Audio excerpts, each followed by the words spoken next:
Hey guys, tonight we're not climbing to the glistening halls of Mount Olympus. We're not here to talk about the gods and their golden thrones. Instead, we're taking a different path, a darker one. We're venturing down into the forgotten corners of the ancient world, the misty swamps, the sunless labyrinths, and the windswept islands where things without names once dwelled. We're here to listen to the whispers and the roars of the creatures that haunted the dreams of the Greeks, the living nightmares born of chaos, curses, and divine mistakes. If this kind of storytelling helps you unwind, feel free to like the video and subscribe, but only if it truly brings you peace. And let me know in the comments where you're listening from and what time it is. There's something comforting in knowing we're all settling into the darkness together. Now, dim the lights. Let the world outside fade away. It's time to get comfortable and journey into the heart of ancient fear, to discover what made the most terrifying monsters of Greek mythology so truly unforgettable. Let us begin, not with a hero's journey, but with the world that called for heroes. Imagine a time before the great cities were carved from stone, before laws were written and borders were drawn. The world was a vast and wild place, where the wind howled over untamed mountains and the seas churned with unseen life. The gods of Olympus had brought a semblance of order to the cosmos, but the earth below remained a realm of mystery and chaos. And in this chaotic world, there were monsters. They were not simply beasts. To the ancient Greeks, these creatures were something more profound. They were living symbols of nature's untamable power, the things that defied human control. They were often hybrids, unsettling mixtures of forms that should never have been combined: a lion with the head of a goat, a woman with the tail of a serpent. This defiance of natural order made them terrifying. They were the embodiment of what lay beyond the safety of the village fire, the deep woods, the dark cave, the bottom of the sea. But more than that, these monsters were often the direct consequence of sin. They were divine punishments, made flesh, born from a broken vow to a god, from an act of hubris, or from a forbidden desire. A king's pride or a queen's betrayal could give birth to a creature that would haunt generations. They were living, breathing reminders that the actions of mortals and gods had terrible, lasting consequences. Each monster tells a story, not just of the hero who fought it, but of the weakness that created it. And so our journey into darkness begins on a sun-drenched island, a place that seemed to be the very center of civilization and power, the island of Crete. It was a kingdom ruled by a mighty king, with a grand palace and a fleet that commanded the seas. But beneath its polished, civilized surface, it harbored a secret born of royal shame and a god's revenge, a creature locked away in a prison of absolute darkness, waiting for the echo of footsteps in the halls of its labyrinth. Our story of the Minotaur begins, as so many Greek tragedies do, not with a monster, but with a king's pride. Let your mind drift to the ancient island of Crete, a jewel in the Aegean Sea. It was a place of immense power and sophistication, ruled from the sprawling, labyrinthine palace of Knossos. Its king was a man named Minos, a son of Zeus himself, and he was ambitious, intelligent, and determined to prove his divine right to the throne. He stood before his people, his brothers challenging his claim to rule, to settle the matter and display the favor of the gods. Minos made a public prayer. He stood on the shore, the scent of salt and thyme in the air, and he called out to the great god of the sea, Poseidon. He asked the earth-shaker to send him a sign, something magnificent from the depths of the ocean. And in front of all who watched, Minos made a solemn vow: whatever the god sent forth, He would sacrifice it back to him in honor of his power. It was a sacred oath, a bargain between a mortal king and an Olympian god. Poseidon heard the prayer. The sea, which had been calm, began to stir. Far from the shore, the water churned, and from the white foam, a creature of breathtaking beauty emerged. It was a bull, but a bull like no other. Its hide was the color of snow just fallen. Its muscles moved with a liquid grace, and its horns curved like a crescent moon. It was not an animal of the earth. It was a living sculpture, a perfect testament to the power of the sea. It walked from the waves, calm and majestic, and stood before Minos as the crowd gasped in awe. The sign had been given. Minos's right to rule was now undisputed. But as King Minos looked upon the creature, a fatal flaw in his character took root. He was mesmerized by its beauty. He saw not a sacrifice owed to a god, but a treasure to be possessed. To kill such a perfect being felt like a waste, a sacrilege against beauty itself. In his mind, the bull was a symbol of his own glory, a magnificent addition to his royal herds. Pride began to whisper over the sound of his conscience. He convinced himself that a god as mighty as Poseidon, ruler of all the oceans, would surely not notice or care about one single bull.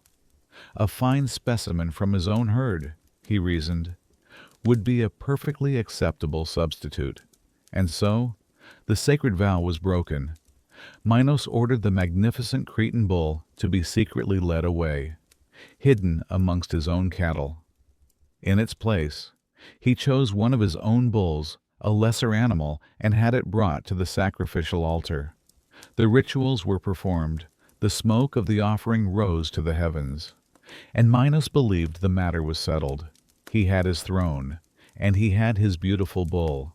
He had cheated a god, and, he thought, had gotten away with it. But the gods see everything. High on Olympus, or perhaps from his coral throne beneath the waves, Poseidon watched. He was not a god given to loud, immediate fury. His anger was like the tide, slow, deep, and utterly relentless.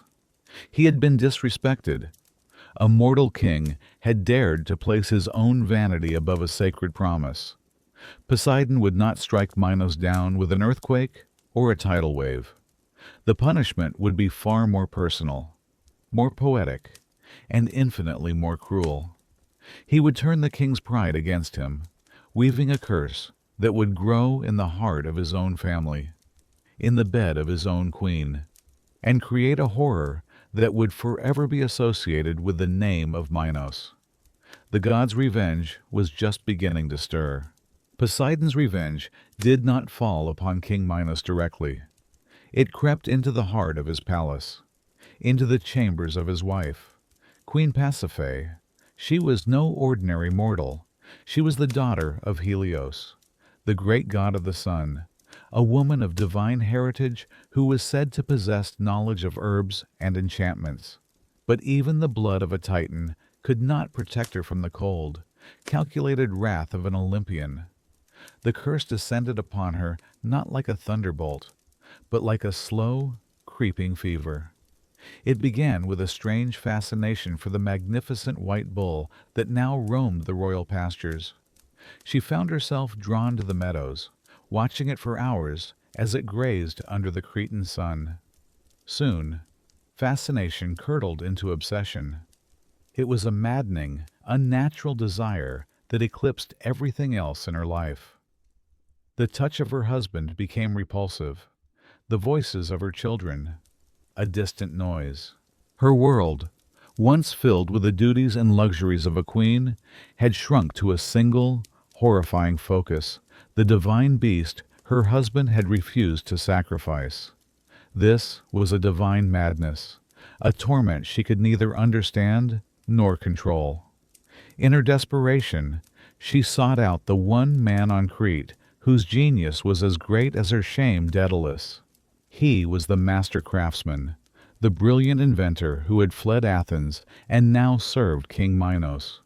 He was a man of logic, of gears and wings, of reason and design.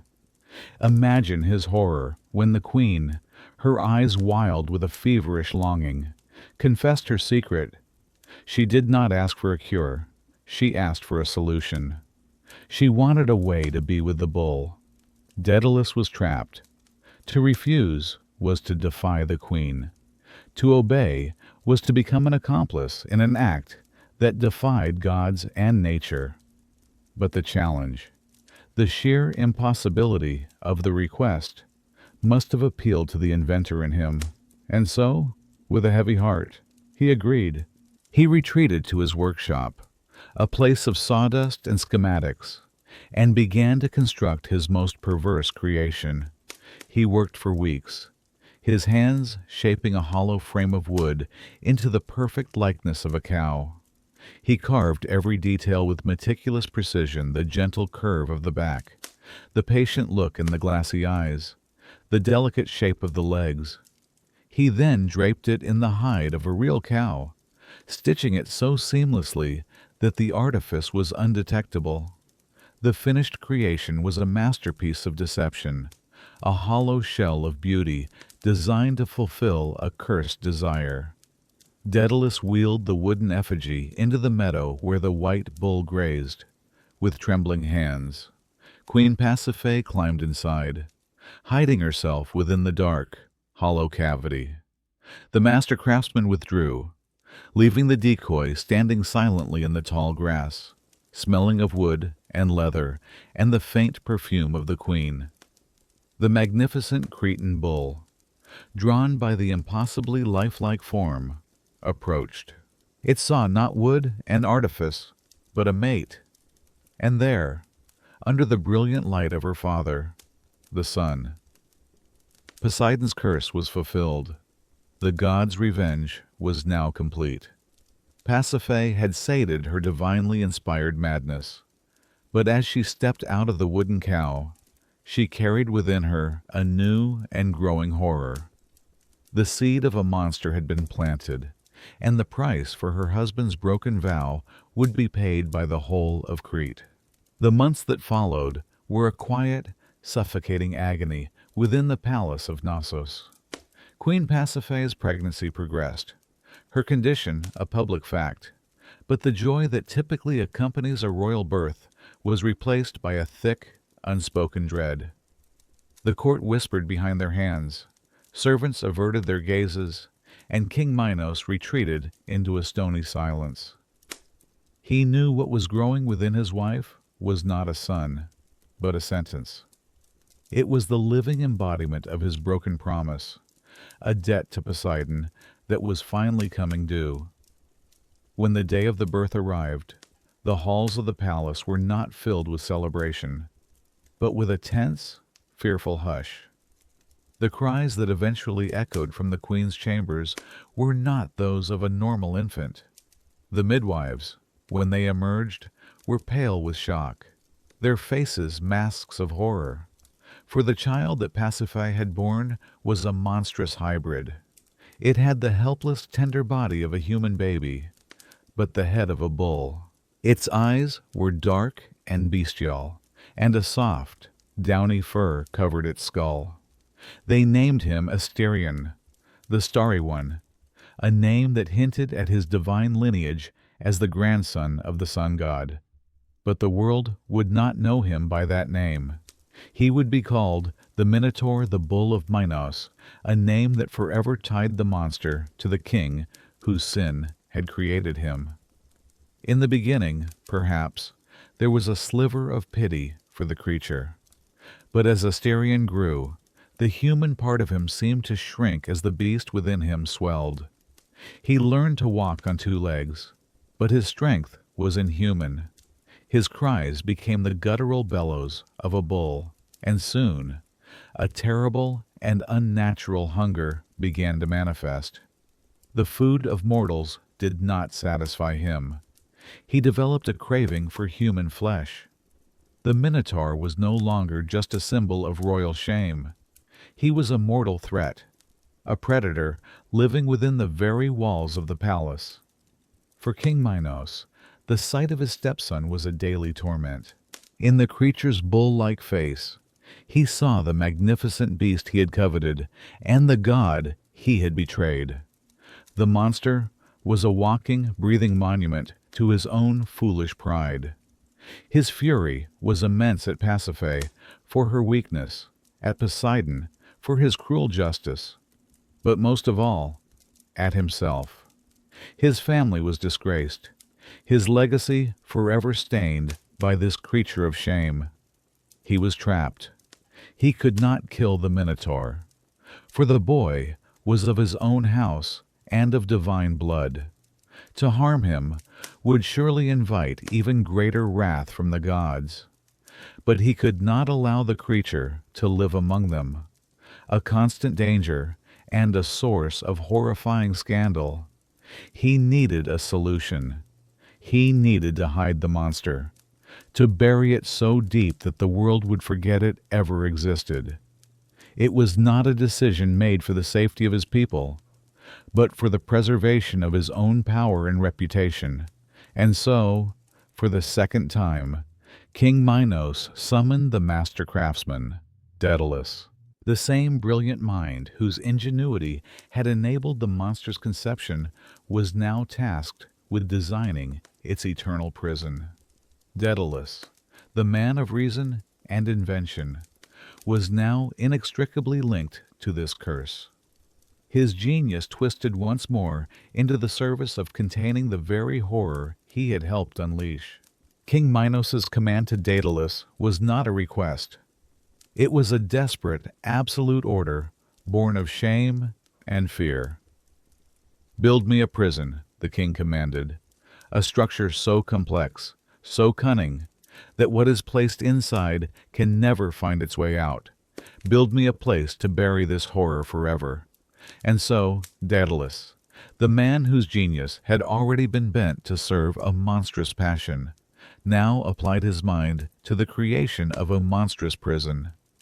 He began to design the labyrinth. It was to be his magnum opus, a masterpiece of architectural despair. This was not simply a maze of high walls. It was a knot of stone and shadow, a three-dimensional puzzle designed to shatter the mind. He planned winding corridors that folded back on themselves, halls that seemed to stretch into infinity only to end in blank stone, and spiraling staircases that led to other, identical staircases. There were no windows, no landmarks, no way to gauge direction from the sun or stars. Every turn was a choice, and every choice was wrong.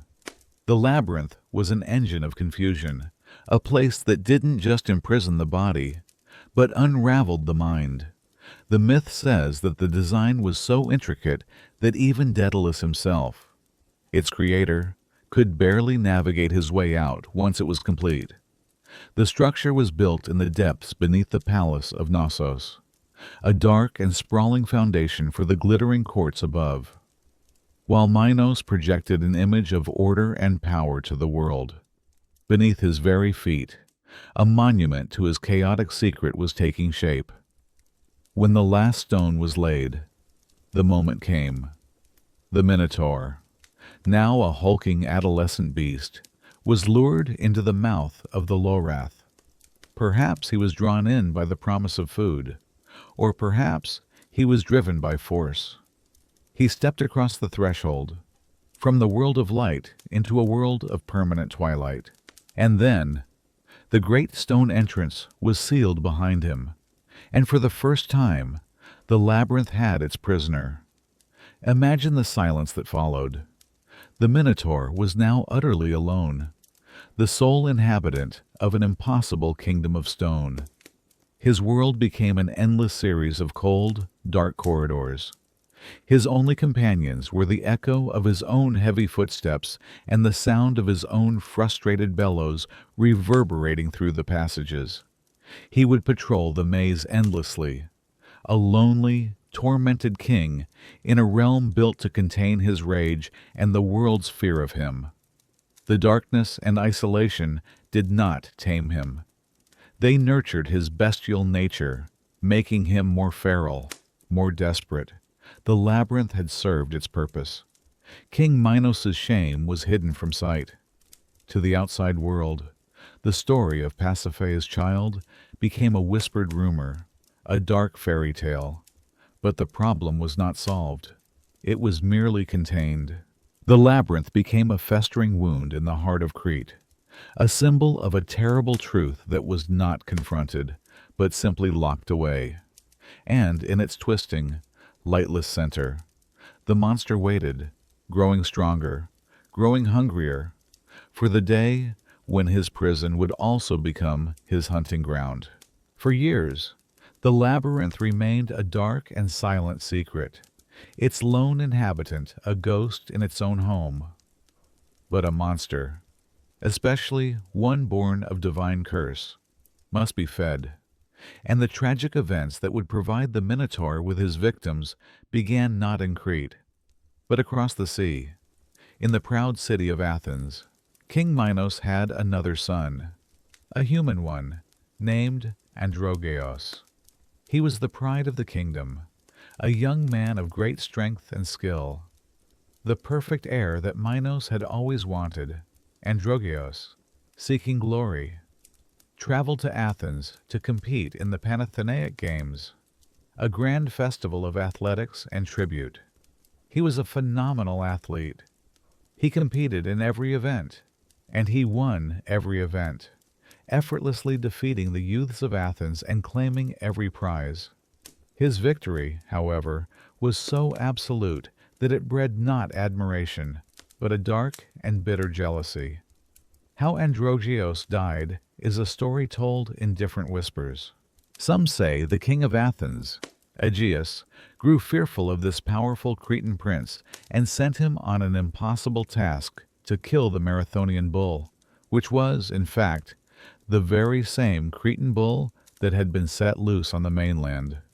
The bull, still a force of divine power, killed him.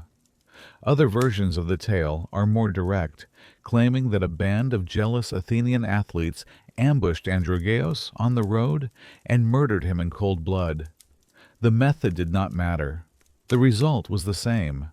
Word reached King Minos that his beloved human son, his great champion, was dead, and that Athens was to blame. The king's grief was volcanic. The shame and fury he had harbored for years over the Minotaur now had an outlet. This was a pain he could act upon, a wrong he could avenge. He declared war. The Cretan fleet was the most powerful in the Aegean. Athens, for all its pride, was no match for the naval might of Minos.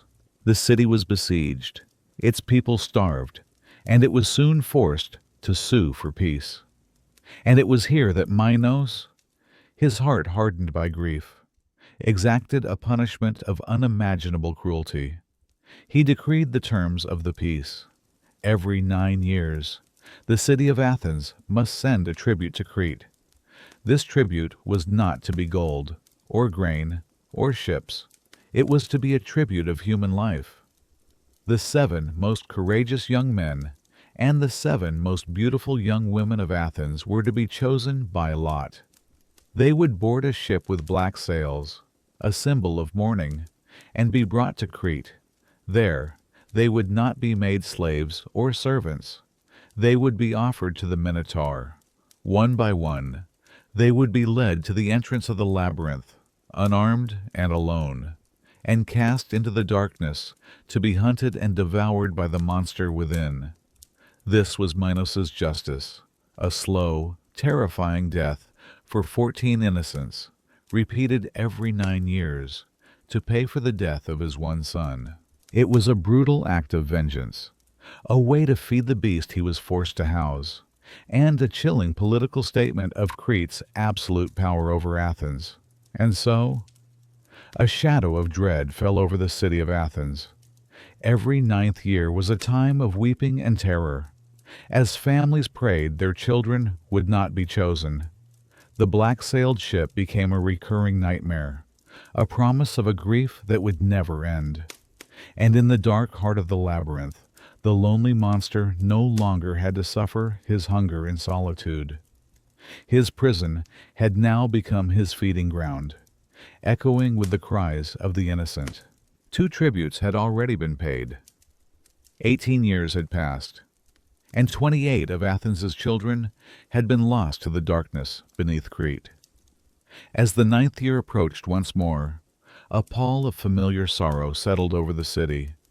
The black-sailed Cretan ship, a vulture on the horizon, was due to arrive and collect its terrible price. But this time, something was different. A new hero had arrived in Athens. His name was Theseus, and he had recently been revealed as the long-lost son of the city's king, Aegeus. Theseus was young, strong, and already a legend in his own right. On his journey to Athens, he had cleared the roads of infamous bandits and monsters, proving his divine strength and his passion for justice. He was not a prince who had grown soft within palace walls. He was a seasoned warrior. When he saw the families of Athens weeping as the lots were drawn to choose the next victims, his heart was moved not just by pity, but by a hero's indignation. He could not stand by and watch his people suffer this humiliation. Before the lots could be cast, Theseus stepped forward, in front of his father, the king, and the grieving populace. He volunteered to go as one of the 7 young men. There was a collective gasp from the crowd. To volunteer was to choose certain death. But Theseus's aim was not to be a sacrifice. His intention was to walk into the labyrinth, to find the monster in its lair, and to kill it, ending the bloody tribute forever. King Aegeus was heartbroken. He had only just been reunited with his son, the heir he thought he had lost forever. Now, this brave, reckless boy was offering himself up to the beast that haunted the Aegean. He pleaded with Theseus, begging him not to go, not to throw his life away. But Theseus was resolute. He felt the weight of his destiny upon him. He comforted his father and made him a promise. "The ship that takes us to Crete sails with black sails of mourning," he said. "But, father, watch the horizon for my return. If I am successful, if I slay the beast and emerge from the labyrinth alive, I will take down the black sails and hoist white ones in their place.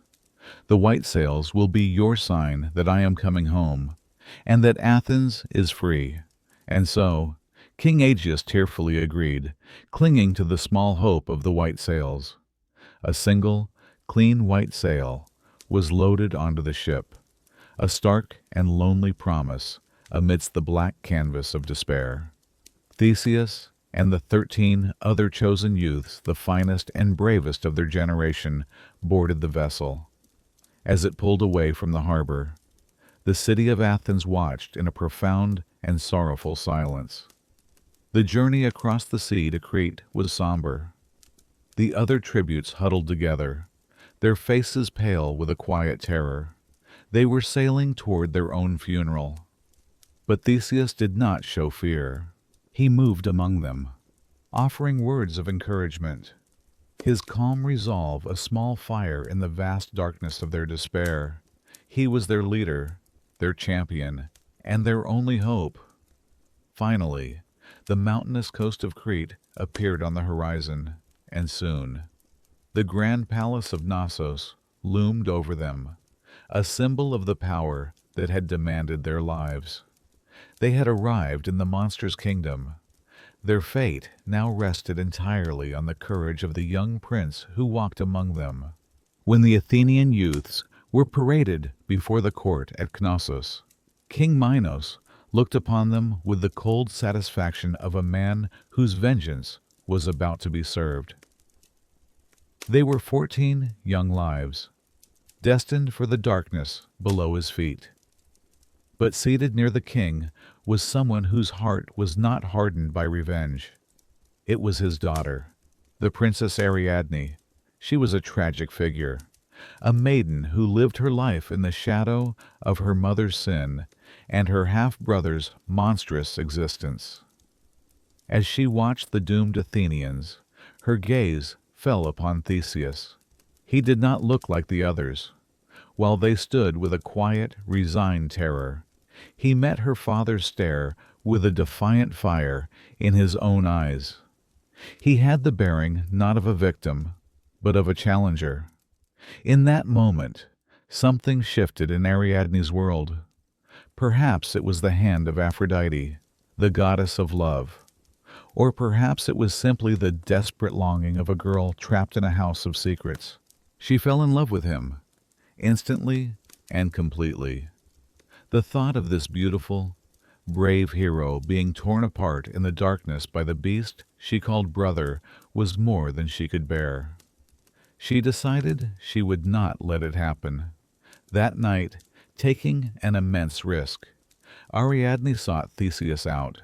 She found him in the place where the tributes were being held, and led him to a quiet, hidden corner of the palace, far from the eyes of the guards.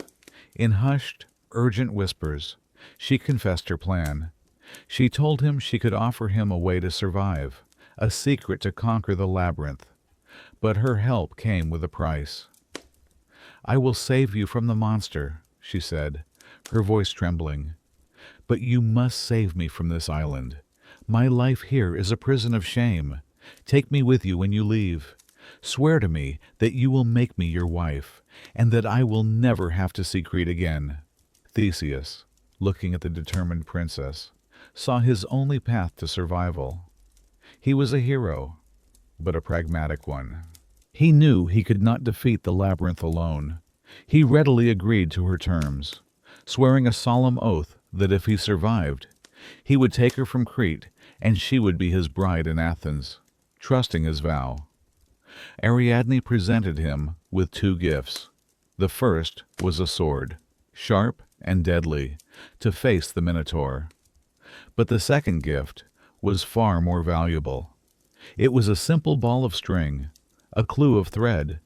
She had gone to Daedalus, the labyrinth's creator, and he, perhaps feeling a pang of guilt for the prison he had made, had given her the secret. "Tell the hero to tie one end of this thread to the entrance door," Ariadne explained. "He must unwind it as he walks, letting it trail behind him through all the winding passages. After he has slain the beast, he need only turn and follow the thread. It will be his only guide back to the world of light." It was a solution of beautiful simplicity against a puzzle of impossible complexity. In his hands, Theseus now held not only a weapon to kill the monster, but a map to escape the unescapable. The thread was his hope, a fragile line connecting him to the world outside, and to the woman who had risked everything for him. Their fates were now intertwined, bound by an oath and a simple ball of string. The day arrived. The great stone doors of the labyrinth were opened, revealing a maw of impenetrable darkness. The 14 Athenian tributes were led forward, their faces etched with a silent, primal fear. Theseus, however, walked with a steady gait, his hand gripping the hilt of the sword Ariadne had given him. He paused at the threshold, as the guards watched with grim indifference. He knelt and tied one end of Ariadne's thread securely to the stone doorpost. It was a small, quiet act of hope in the face of absolute despair. Then he turned, gave a reassuring nod to the others, and led them into the cold, waiting dark. The doors boomed shut behind them, the sound echoing and then fading, replaced by a silence so profound it felt like a physical weight. The sudden blackness was disorienting, absolute. The air was cold and damp, carrying a foul, musty stench of decay and something else, something wild and predatory.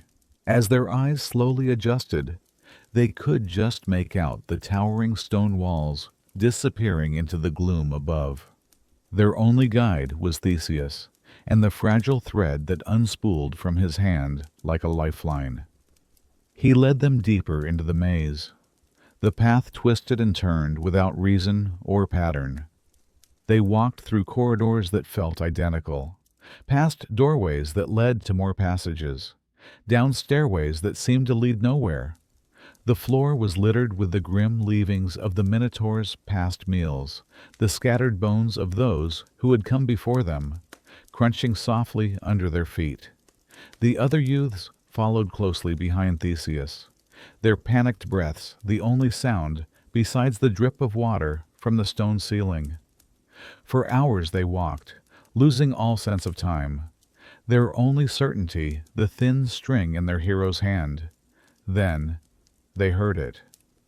A low, guttural sound from the darkness ahead. A rumbling growl that was not quite human, not quite animal. It was the sound of a predator stirring in its lair. The tributes froze, their blood turning to ice, but Theseus motioned for them to stay back, to hide in the shadows of a side passage. He drew his sword, its polished blade catching what little ambient light there was, and continued alone, following the sound. He entered a large central chamber, and there it was, a hulking shadow in the gloom, taller than any man, with the broad, muscular shoulders of a fighter and the massive, horned head of a bull. Its eyes glinted in the darkness, and its hot breath came in ragged snorts. This was the Minotaur. It stood over a pile of bones, a lonely, terrible king in its desolate court. The beast sensed him and let out a deafening bellow, a roar of rage and loneliness that shook the very stones of the labyrinth.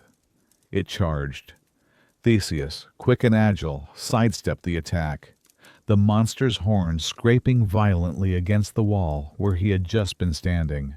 The battle was not just one of strength. The Minotaur was immensely powerful, but it was a creature of brute force. Theseus was a hero of skill and intelligence. He used the chamber's own pillars to his advantage, dodging and weaving, letting the beast tire itself out with its furious, clumsy charges. For what felt like an eternity, they fought in the near darkness, the clash of sword on horn and the thud of hooves on stone the only sounds. Finally, as the Minotaur lunged one last time, weary and enraged, Theseus saw his opening. He did not meet the charge head-on, but sidestepped and brought his sword around in a powerful arc, plunging it deep into the monster's neck. The beast stumbled, a look of shock in its dark eyes.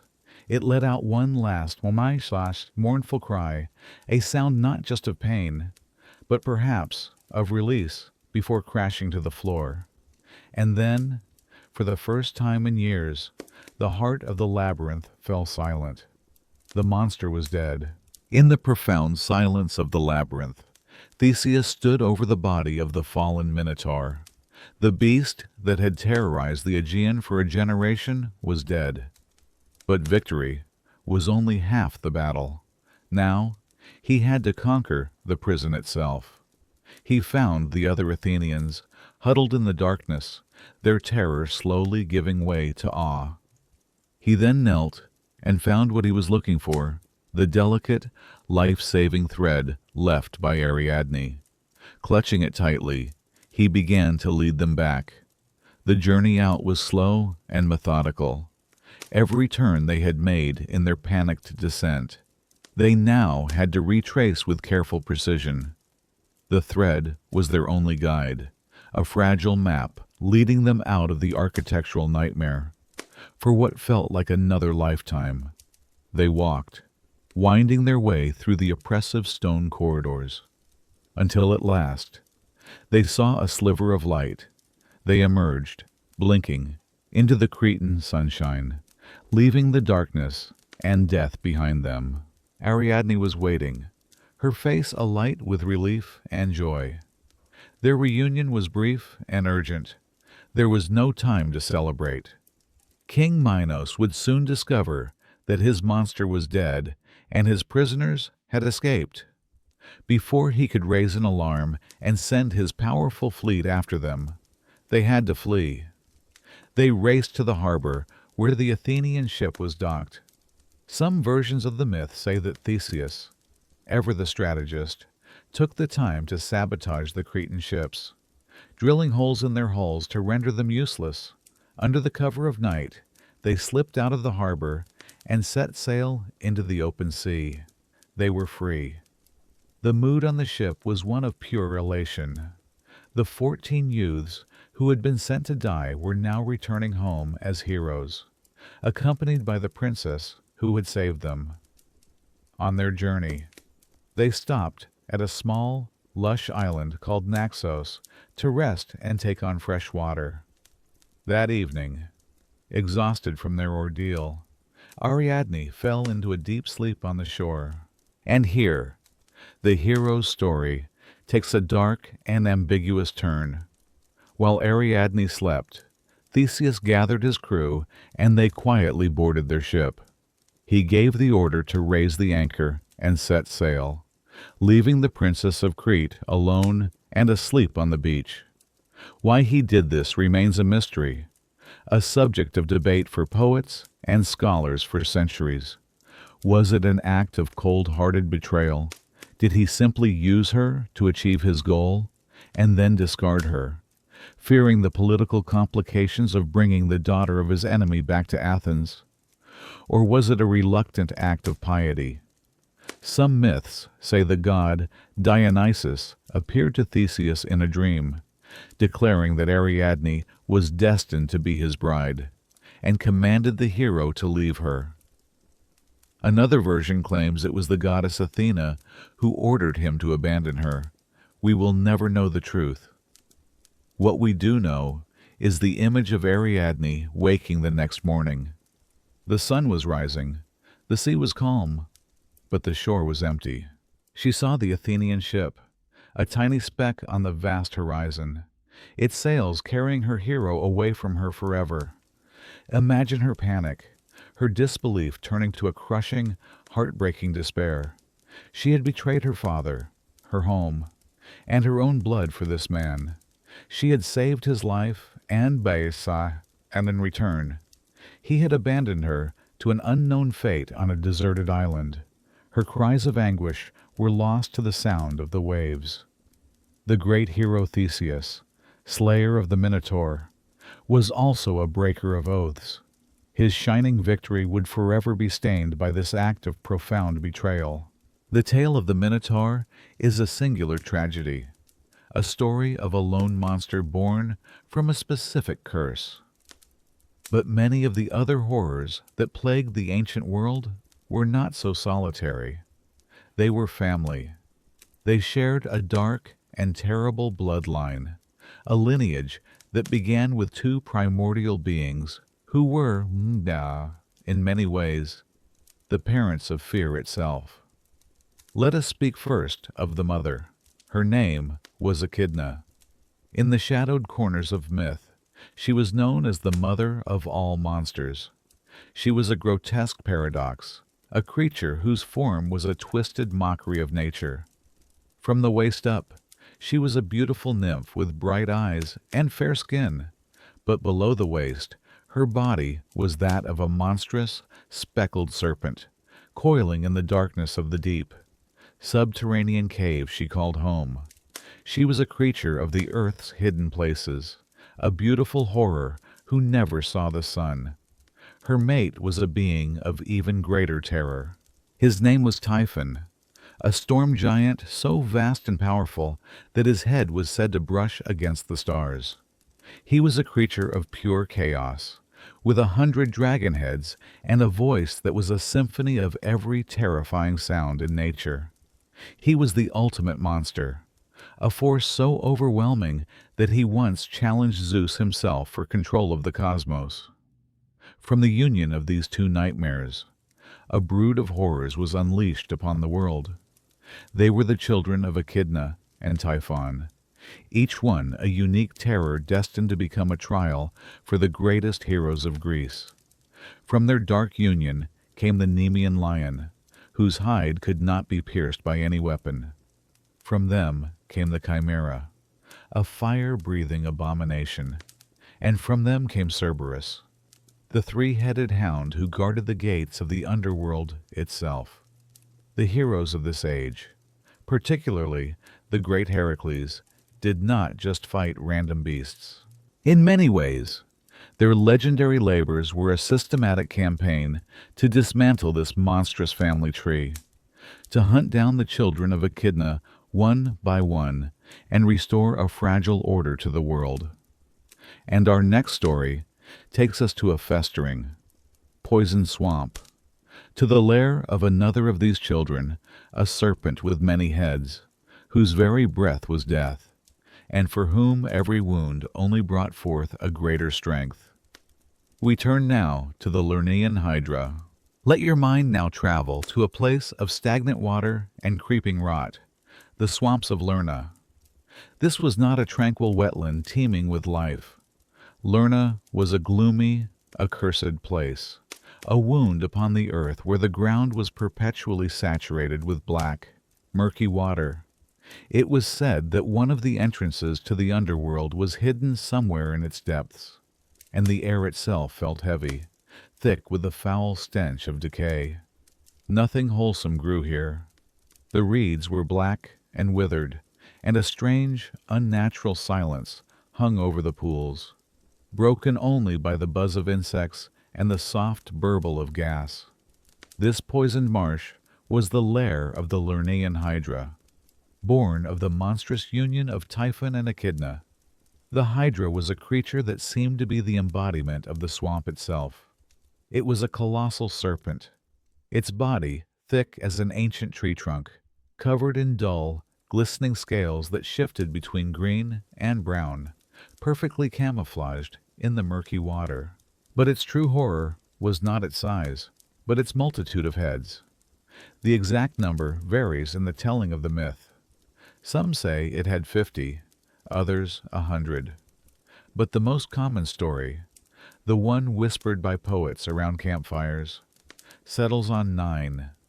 Imagine 9 long bashai serpentine necks, writhing and twisting independently of one another, each one crowned with a vicious reptilian head, 9 pairs of cold, unblinking eyes scanning the swamp, and 9 mouths filled with needle-sharp fangs, hissing a discordant symphony that promised a painful death. And among them, one head was different. The central head was said to gleam with a sickly, golden light. This head was immortal. It could not be killed by any mortal weapon. The Hydra's terror, however, went far beyond its physical form. The creature was a living vessel of poison. Its breath was a lethal vapor that could kill any man or beast that inhaled it. Its blood was a potent venom, so toxic that even the ground where it slithered was left barren and scorched. It was a monster that killed not just by attacking, but simply by existing. The waters of Lerna were poisoned by its presence, and the land for miles around was a place of death. And this creature was not merely a wild beast that had grown powerful on its own. It had a divine patron. The myths tell us that the Hydra was raised and nurtured by the queen of the gods herself, Hera. She loathed the hero Heracles, her husband Zeus's illegitimate son, with a burning passion, and she cultivated the Hydra to be one of his great trials. It was a living weapon, a monster set aside with a specific, deadly purpose. It was not just a child of Echidna, it was the favored pet of a vengeful goddess, waiting patiently in its poisoned lair for the hero she despised to come and meet his end. How, after all, could a hero possibly defeat a creature that grew stronger from every wound? The task of destroying this creature fell to the greatest hero of Greece, Heracles. He was engaged in his famous 12 labors, a series of seemingly impossible quests given to him by the cowardly king Eurystheus. These labors were a penance, a way for Heracles to purify himself after he had tragically killed his own wife and children in a fit of madness sent upon him by his divine tormentor, the goddess Hera. And so, it was with a grim irony that for his second labor, Eurystheus, no doubt prompted by Hera herself, commanded Heracles to travel to Lerna and slay the very beast the goddess had nurtured to be his doom. Heracles, for all his legendary strength, was not a fool. He knew that this was a battle he could not win with brute force alone. The Hydra's poison and its regenerative abilities made it a puzzle as much as a physical threat. For this task, he would need a companion he could trust implicitly. He called upon his loyal nephew, Iolaus, who often served as his charioteer and confidant. Iolaus, brave and quick-witted, agreed without hesitation, and the two prepared for the journey to the dreaded swamp. They traveled by chariot from the citadel of Tyrans, leaving the world of men behind and journeying toward a land that was infamous for its foul air and poisoned water. As they drew closer to Lerna, the landscape began to change. The healthy green of the fields gave way to a sickly, grayish vegetation. The air grew heavy and difficult to breathe, carrying the faint, sweet smell of rot. They knew they were approaching the Hydra's domain. They stopped at the edge of the swamp, the black, stagnant water stretching out before them. Heracles knew he could not fight the monster on its own terms. In the murky depths, where it held every advantage, he had to draw it out, following advice that some say was whispered to him by the goddess Athena, another of Zeus's children who often aided him. Heracles began to prepare his challenge. He took his arrows, dipped their tips in flammable pitch, and with his great bow, he began to shoot the flaming projectiles one by one into the dark, cave-like opening that served as the Hydra's lair. The fire hissed as it met the dampness of the cave. The smoke and flames agitated the beast within. A furious, echoing hiss answered the hero's challenge. The water at the mouth of the cave began to churn and bubble violently. Then, the creature emerged. The Lernaean Hydra uncoiled its immense, serpentine body from the darkness, rising from the murky water. Its 9 heads writhed in the air, their forked tongues tasting the air, their golden, immortal head gleaming with a cold light. A visible cloud of its poisonous breath wafted towards the heroes, forcing them to cover their faces. The weapon Hera had been saving for this moment was finally revealed in all its horror. Heracles gripped his club, Iolaus held his torch, and the battle for Lerna began. Holding his breath against the toxic fumes, Heracles charged into the shallow waters of the swamp, his mighty olive wood club held high. He was a force of nature meeting its twisted counterpart. With a great roar, he brought the club down upon the nearest of the Hydra's heads, crushing it with a single, devastating blow. For a moment, it seemed as if his legendary strength would be enough. But then, a horrifying spectacle unfolded. From the mangled stump where one head had been, the flesh began to writhe and bubble. With a sickening speed, it split and grew into 2 new, fully formed heads, both hissing with even greater fury than the one he had destroyed. Heracles stared in disbelief. He had not wounded the beast. He had made it stronger. Undeterred, he struck again, bringing his club down on another head, only to watch the same monstrous miracle occur. 2 more heads sprouted in its place. He was not defeating his enemy. He was creating it.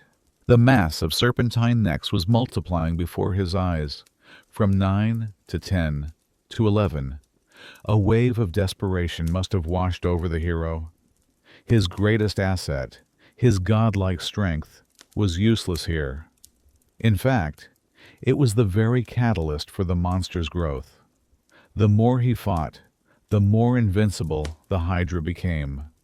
The air was thick with poison, and the chorus of hissing from the ever-growing number of heads was becoming a deafening, terrifying cloud of sound. And as if the multiplying monster was not enough, Hera decided to intervene directly. From the mud of the swamp, she sent forth another of her creatures to aid the Hydra. It was a giant crab, Carcinus, which scuttled sideways through the water towards the distracted hero. While Heracles was focused on the writhing heads above, the crab latched onto his foot with its powerful pincers, digging in sharply, trying to unbalance him and give the Hydra a fatal opening. Enraged by this secondary, pestering foe, and frustrated by his failing efforts, Heracles lifted his mighty foot and brought it down with all his weight, crushing the crab's shell into pieces. It was a minor nuisance, easily dispatched, but it was a clear message from Hera. He was not just fighting a monster, he was fighting the will of a goddess, to honor its meager and failed service. Hera would later place the image of the crab among the stars, where it remains as the constellation Cancer. But in the swamp, Heracles was now in greater peril than ever. The Hydra was more formidable than when the battle had begun, and he knew his current path was one of certain failure. He could not beat this creature with strength alone. In that moment of desperate clarity, realizing he needed wisdom more than power, he shouted out to the one person he could trust. He called for his nephew, Iolaus. Hearing his uncle's desperate cry, Iolaus sprang into action. From his vantage point, he had been watching the horrific battle unfold, seeing with a clear head what Heracles, in the heat of the fight, could not. He saw that the monster's strength was not in its heads, but in its ability to regenerate from its wounds. The problem was not the beast, but the bleeding. And in that moment of insight, the solution presented itself, born of a simple, primal element: fire. Quickly, he grabbed a torch from their chariot, or perhaps he set a nearby grove of trees ablaze with his own firebrand. He called out to Heracles, his voice cutting through the hissing of the Hydra. He explained his plan. Heracles would continue to attack the heads, but as soon as one was severed, Iolaus would rush in with the flaming torch and sear the wound, cauterizing the flesh before it had the chance to sprout new life. It was a dangerous, desperate plan that required perfect timing and absolute trust. Heracles, trusting his nephew's wisdom, agreed. The battle shifted. They were no longer two individuals fighting a monster. They were a team, moving with a single purpose. Heracles roared and swung his club, a blur of motion that crushed another of the Hydra's heads. Before the stump could even begin to writhe, Iolaus darted in, his torch held high. He thrust the flame into the open wound. There was a sickening sizzle, the smell of burnt flesh filling the already foul air. And the wound was sealed shut, blackened and scarred. They watched, holding their breath. No new heads grew. The plan had worked. They fell into a grim, exhausting rhythm. Heracles would swing, his muscles straining with the effort. A head would fall. Iolaus would lunge with the torch, the flames hissing as they met the monster's venomous blood. One by one, they began to dismantle the beast. The triumphant hissing of the Hydra turned into shrieks of pain and fury. What was once an ever-expanding threat was now being systematically reduced. The chaotic dance of many heads became slower, less coordinated, as the creature was diminished. They worked through the remaining mortal heads, a two-man engine of destruction against Hera's monstrous creation. The club would fall, and the torch would follow, a cycle of brute force and clever application, repeated again and again in the gloom of the swamp. Finally, the eighth and last of the mortal heads was crushed and its neck seared. The deafening chorus of hisses fell silent. The writhing mass was still, but the fight was not over. Staring at them from the center of the serpent's body One head remained, gleaming with a cold, golden light, its eyes burning with an immortal hatred.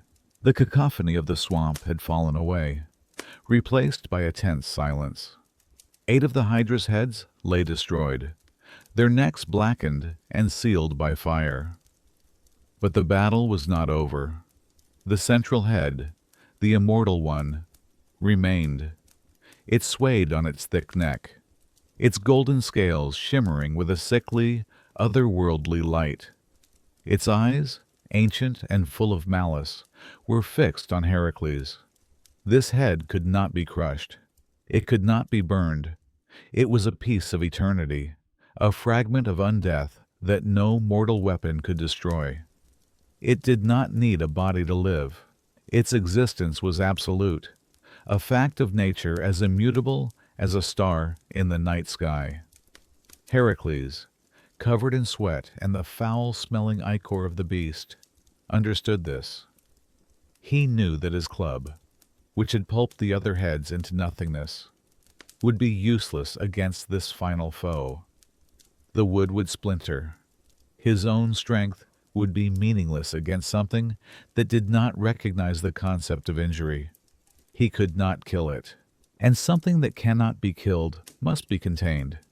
His mind, so often focused on the simple, direct application of force, now had to work with the cunning of a strategist. He was not just a warrior, he was a problem solver.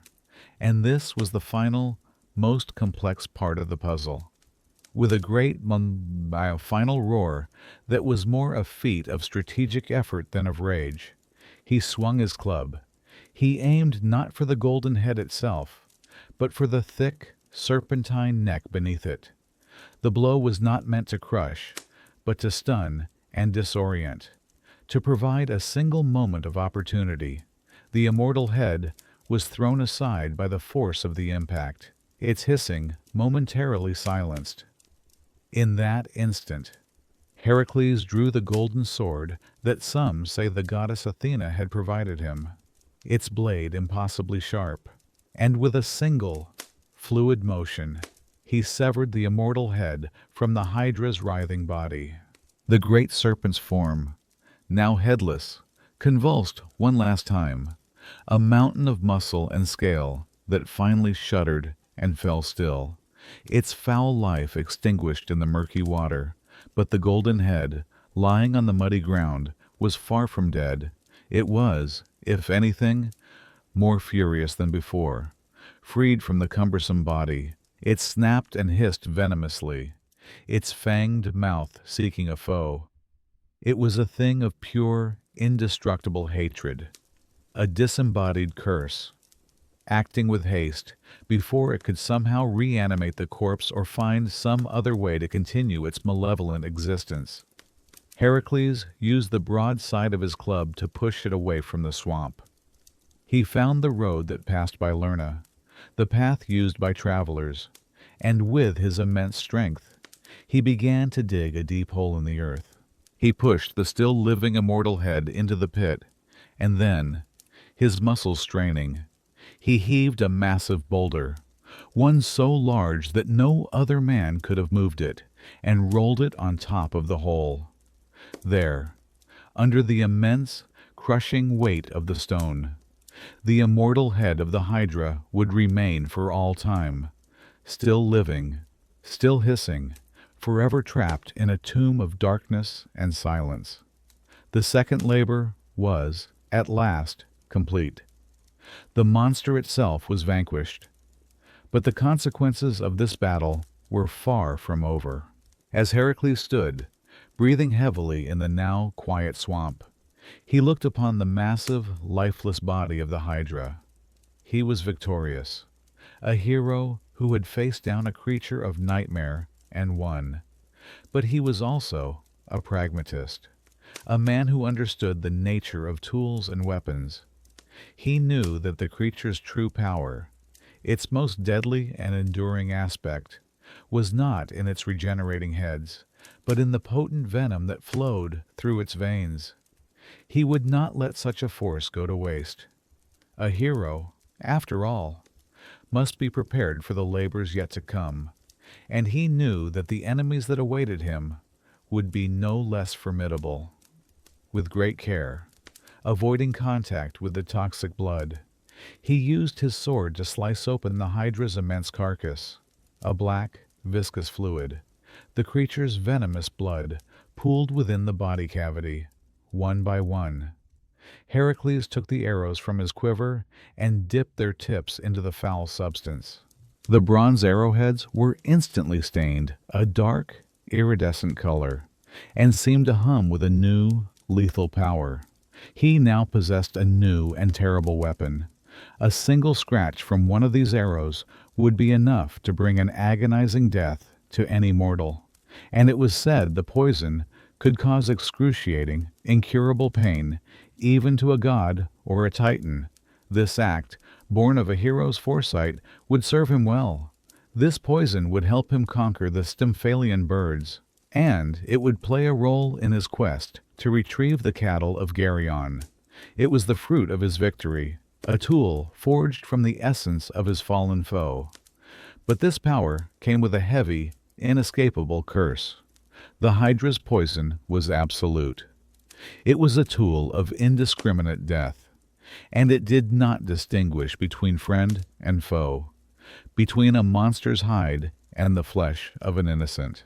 The venom that he now so carefully collected and stored in his quiver would, in the years to come, be the cause of some of his most profound and heartbreaking tragedies. It would be the poison from one of these very arrows that would accidentally strike his wise and beloved teacher, the good centaur Chiron.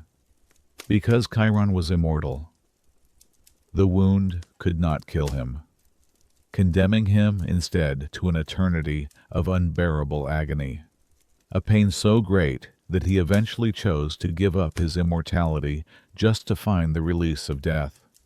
And in the final, tragic moments of Heracles' own life, in his own hour of greatest need, it would be this very same Hydra venom, deceptively smeared on a poisoned robe by a dying enemy, that would cling to his skin, searing his flesh and bringing about an end so agonizing that he would beg to be consumed by a funeral pyre.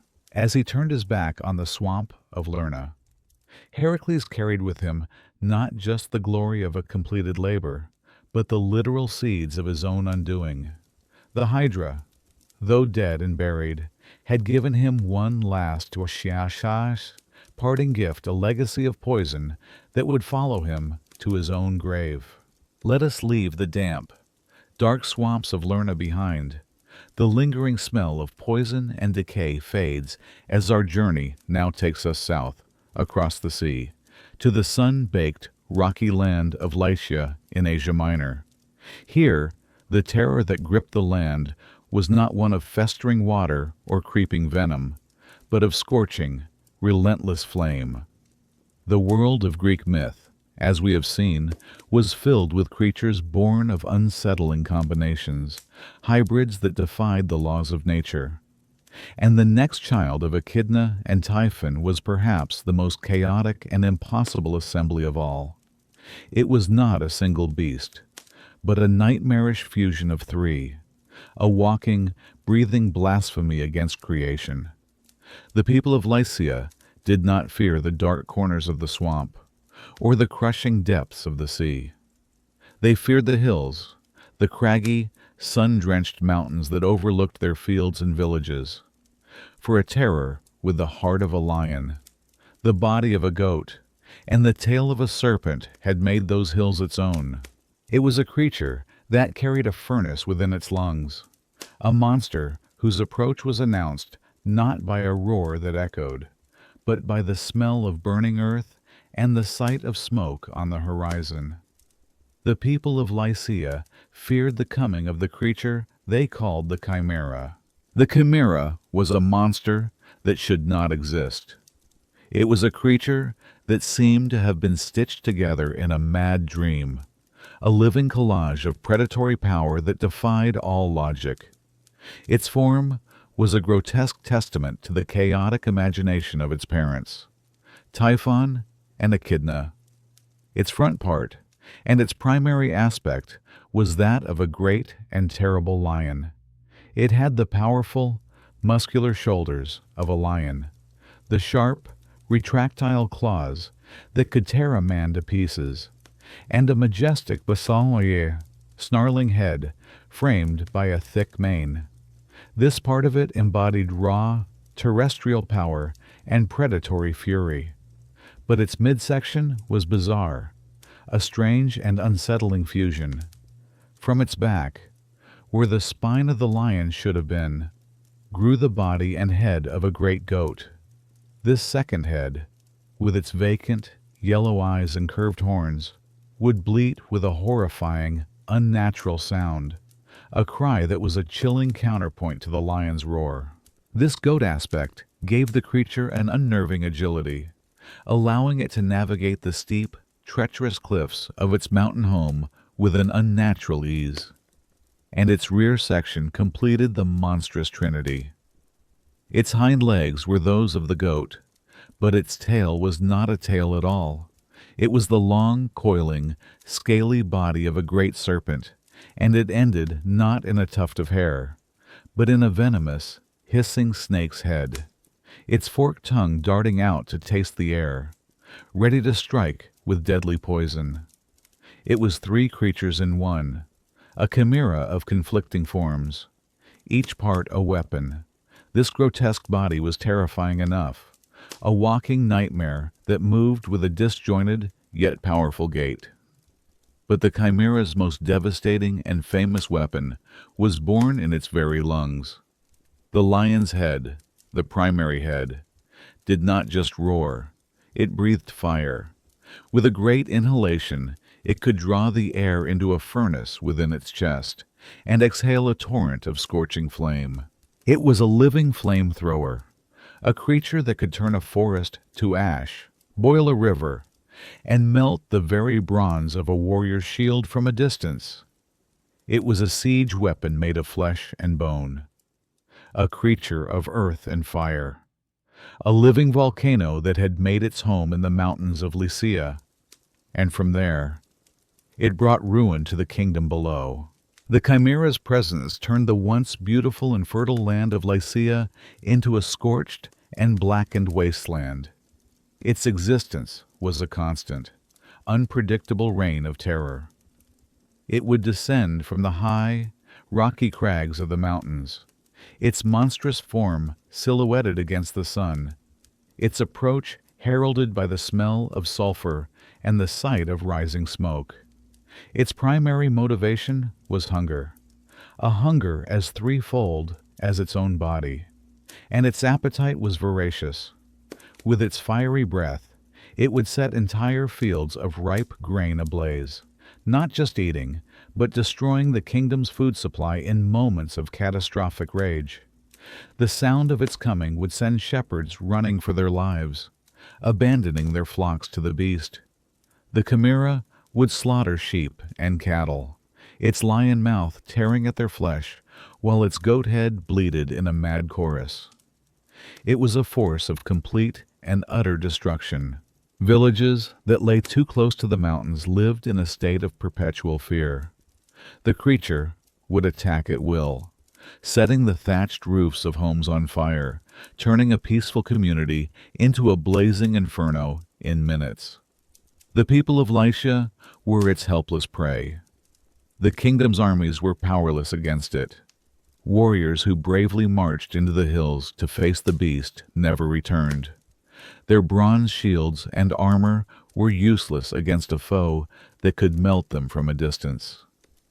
If they managed to get close enough to use a spear or a sword, they had to contend with the claws of a lion, the charge of a goat, and the venomous fangs of a serpent.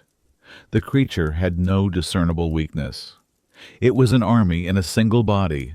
The king of Lycia, a man named Iobates, was driven to despair. His kingdom was being systematically destroyed. His people were starving and terrified, and his finest soldiers had been lost. He made offerings to the gods. He prayed for a hero, for anyone who could deliver his kingdom from the fiery beast that plagued it. And it was by a strange twist of fate, a story of exile and a secret royal command, that a hero did arrive at his court. He was a young man named Bellerophon, an exile from Corinth, and he had been sent to Lycia by a neighboring king who wished him dead. King Iobates, reading the secret message that Bellerophon carried, saw a perfect opportunity. He would obey the command to kill the young hero, but he would let the Chimera do the work for him. Bellerophon was a hero of noble birth, a grandson of the crafty Sisyphus, and was said to be as handsome as he was courageous. But his path was a troubled one. He had been exiled from his home city of Corinth after accidentally killing his brother, and he sought refuge in the court of King Metus of Tiryns. There, the king's wife, Stanaboa, fell in love with him. But when Bellerophon rejected her advances, she, in her fury, falsely accused him of trying to assault her. King Protus, enraged but bound by the sacred laws of hospitality that forbade him from killing a guest, sent Bellerophon to his father-in-law, King Iobates of Lycia. Bellerophon was to deliver a sealed letter, which he carried in good faith, unaware that inside it contained a simple, deadly message: slay the bearer. King Iobates read the letter and was placed in the same dilemma as his son-in-law. He, too, was bound by the laws of hospitality, so he devised a plan. He would send this handsome young hero on a mission from which no man had ever returned. He commanded Bellerophon to kill the Chimera. It was, he believed, a death sentence. But Bellerophon was not without allies in the heavens. He understood that to fight a creature like the Chimera on the ground was suicide. He needed to master the sky. His one hope was to tame the legendary Pegasus, the magnificent winged horse that had sprung from the neck of the Gorgon Medusa. Pegasus was a creature of the air, a wild and free spirit that had never known a rider. Bellerophon sought it out, but could not get near it. Despairing, he sought the counsel of a seer, who told him to sleep in the temple of the goddess Athena. That night, the warrior goddess, who always admired courage and cleverness, came to Bellerophon in a dream. She spoke to him of Pegasus and presented him with a gift that would make his quest possible. It was a bridle, made of shining gold, and it was enchanted, designed to soothe the wild heart of the winged steed. When Bellerophon awoke, the golden bridle lay on the temple floor beside him. He took the divine gift and went to the spring of Pyrene, where Pegasus often came to drink. He found the great horse there, its white wings folded at its side. As the creature lowered its head to the water, Bellerophon approached gently, and holding out the golden bridle, he slipped it easily over the horse's head. The untamable spirit of Pegasus was calmed. It accepted Bellerophon as its rider. Now, hero and steed were one, a force that could command both earth and sky. Bellerophon was no longer just a man. He was the rider of the winged horse, and he was ready to face the fiery monster. Mounted on the broad, powerful back of Pegasus, Bellerophon felt the world fall away beneath him. With a beat of its immense, feathered wings, the horse leaped into the air, carrying its rider into the vast blue expanse of the sky. He soared over the fields and villages of Lycia, a figure of hope against the heavens, and flew towards the scorched, smoking mountains that the Chimera called home. From his vantage point, high above the jagged peaks, he could see the beast, a grotesque, dark shape moving along the rocky cliffs, the earth around it blackened and smoldering from its passage. The Chimera sensed him, its lion head tilted upwards, and its eyes, burning with malice, fixed on the winged intruder in its domain. A furious roar echoed through the canyons, and it was followed by a great jet of fire. a column of white-hot flame that shot into the sky. But Bellerophon was too high, too fast. Pegasus, with an effortless grace, banked and climbed, easily avoiding the fiery assault. The monster's greatest weapon was useless against a foe it could not reach. Bellerophon understood his advantage immediately. This would be a battle fought on his terms. He was safe from the Chimera's deadly fire, its powerful lion claws, and its venomous serpent tail.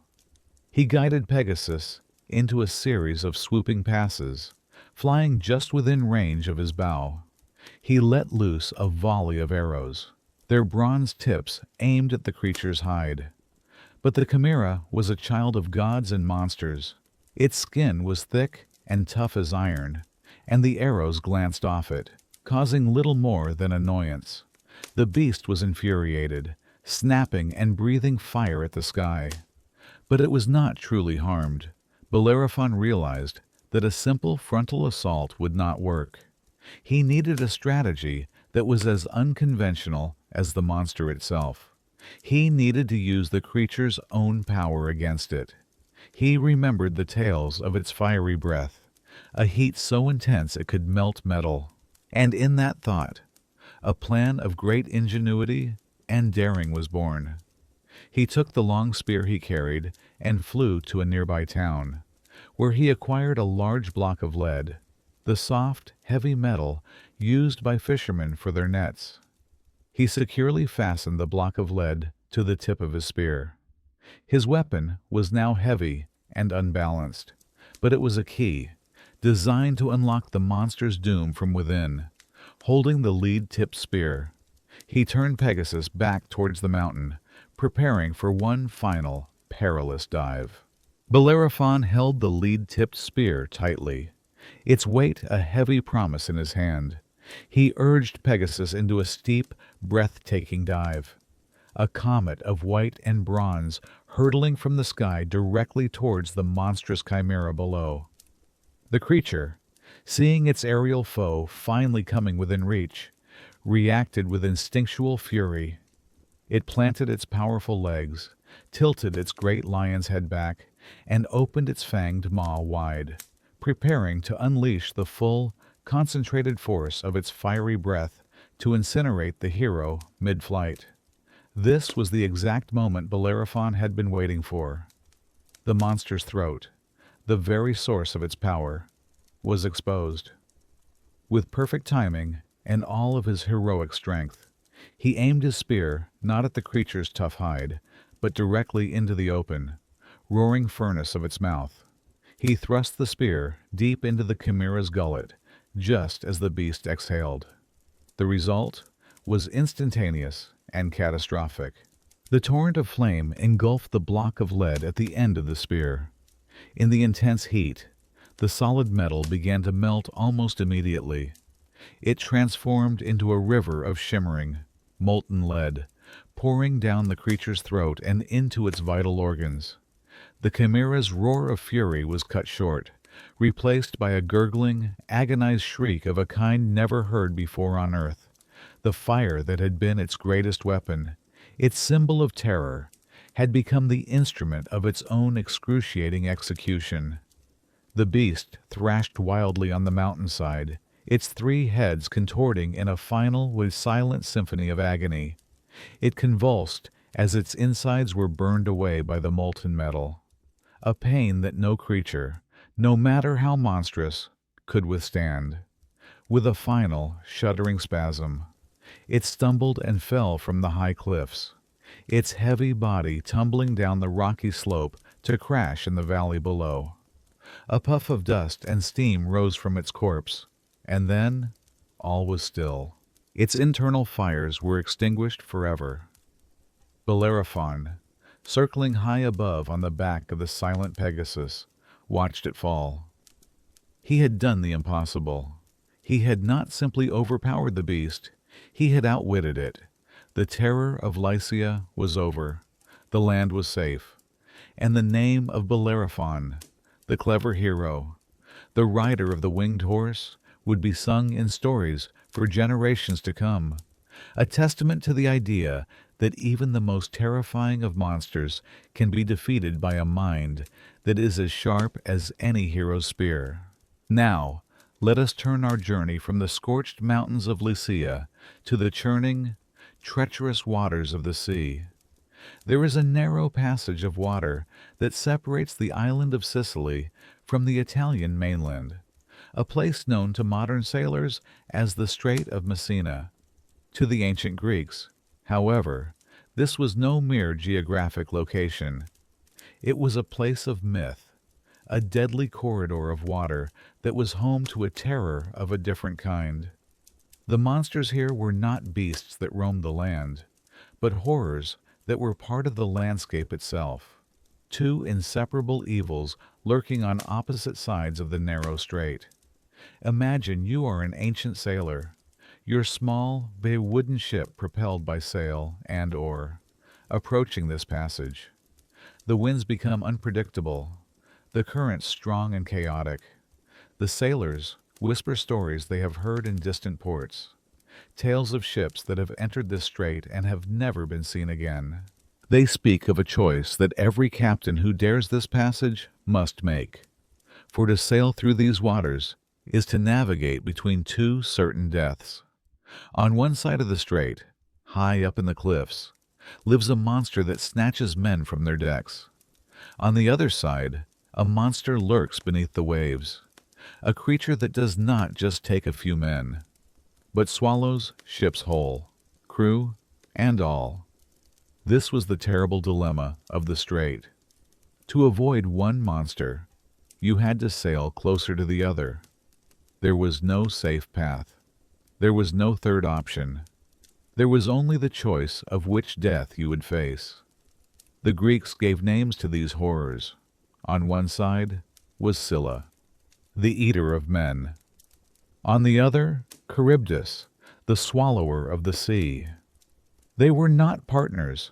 They were simply two neighboring predators, their very existence creating one of the most terrifying and inescapable traps in all of Greek mythology. Before we tell the tale of the hero who famously navigated this pass, let us first understand the nature of the monsters themselves, beginning with the tragic story of Scylla, the monster who was not born, but made. Scylla was not always a creature of nightmare. In the age before she became a terror of the straits, she was a beautiful sea nymph, a naiad of surpassing loveliness. Her skin was said to be as fair as sea foam, and her laughter was as musical as the sound of water flowing over smooth stones. She was shy and preferred the company of her fellow nymphs to the boisterous attention of gods and men. She would spend her days in quiet coves, bathing in the clear, sunlit waters, far from the intrigues of Olympus and the ambitions of mortals. Her beauty, however, did not go unnoticed. A minor sea god named Glaucus saw her and fell deeply in love with her. Glaucus himself had once been a mortal fisherman, but after eating a magical herb, he was transformed into a merman, with a green, fish-like tail and seaweed for hair. He pursued Scylla relentlessly, but she was repulsed by his strange, half-human form and fled from his advances. Heartbroken, Glaucus traveled to the island of Aea to seek the help of the powerful sorceress, Circe. Circe was a daughter of the sun god Helios, a woman of immense magical power, known for her potions and her ability to transform men into animals. Glaucus begged Circe to give him a love potion that would make Scylla return his affections. But a terrible complication arose. As Glaucus told the story of his love for Scylla, describing her beauty and her grace, Circe herself fell madly in love with him. She tried to persuade Glaucus to forget the nymph and stay with her instead. "The one who flees you will soon pursue you," Circe promised. "Let her go, and learn to love one who loves you in return." But Glaucus's heart was set only on Scylla, and he refused the powerful sorceress. Circe's love curdled into a vicious, jealous rage. If she could not have Glaucus, she would make certain that no one else could either. She would not harm the sea god who had rejected her. She would destroy the object of his affection. Her revenge would be cruel and everlasting, feigning to help him. Circe prepared a potion, but it was not a potion of love. It was a vial filled with a monstrous, transformative poison. She traveled to the quiet cove where Scylla loved to bathe and poured the vial of dark magic into the crystal clear water. Then she retreated, her work done, and waited. When the unsuspecting Scylla returned to her favorite pool and waded into the enchanted water, the horrific transformation began. The moment the cursed water touched Scylla's skin, she began to scream. It was a pain beyond imagining, a feeling of her very nature being torn apart and remade into something hideous. She thrashed in the water, trying to escape, but the magic was absolute. Her beautiful, smooth legs twisted and melted away. In their place, 12 new appendages sprouted from her waist, long, tentacle-like legs with gnarled, dog-like feet at their ends, which scrabbled uselessly at the rocks. The true horror, however, grew from her torso, from her sides, 6 impossibly long. Serpentine necks began to grow, swaying and writhing like hideous serpents, and at the end of each neck a grotesque dog's head took form, each one snarling and yapping with a terrifying, piercing sound. The mouths of these heads were filled not with the teeth of a dog, but with 3 rows of razor-sharp, shark-like teeth, designed for tearing flesh. The beautiful nymph was gone. In her place was a monster, a nightmarish hybrid of woman, dog, and serpent. Horrified by her own reflection in the water, she fled, her new form carrying her with an unnatural speed. She found a high cave in the cliffs overlooking the narrow strait, a place of shadow and despair, and there she made her lair. She became a prisoner of her own monstrous body and a predator driven by an insatiable hunger. From her cave, she would watch the sea. Her lower body, a tangled mass of tentacles and canine forms, remained hidden in the darkness of the cliffside cavern. But her 6 long necks could reach far out over the water, far down to the decks of the ships that passed below. She would remain silent, a hidden terror, until a ship sailed too close to her cliff. Then, with lightning speed, the 6 heads would dart down, their yapping cries the last thing her victims would ever hear. Each head would snatch a sailor, lifting him kicking and screaming from the deck of his ship. She would then retract her long necks and devour her prey alive at the mouth of her cave, their horrifying cries echoing across the strait. Scylla, the once beautiful nymph, had become one of the most feared and deadly monsters in the known world, a living testament to the cruelty of a jealous goddess. On the opposite side of the narrow strait from Scylla's cliff, there lay a terror of a different kind. It was a monster that had no form, no claws, no teeth. It was a monster you could not see, only hear and feel. This was the lair of Charybdis. Charybdis was not a creature that hunted. She was a force of nature, a gaping maw in the sea itself. 3 times a day, at appointed times, she would inhale the waters of the strait, and 3 times a day she would vomit them back out. When Charybdis inhaled, she created a whirlpool of immense and irresistible power. The sea would begin to churn, the water level would drop, and a great, swirling vortex would form, its roar a deafening thunder that could be heard for miles.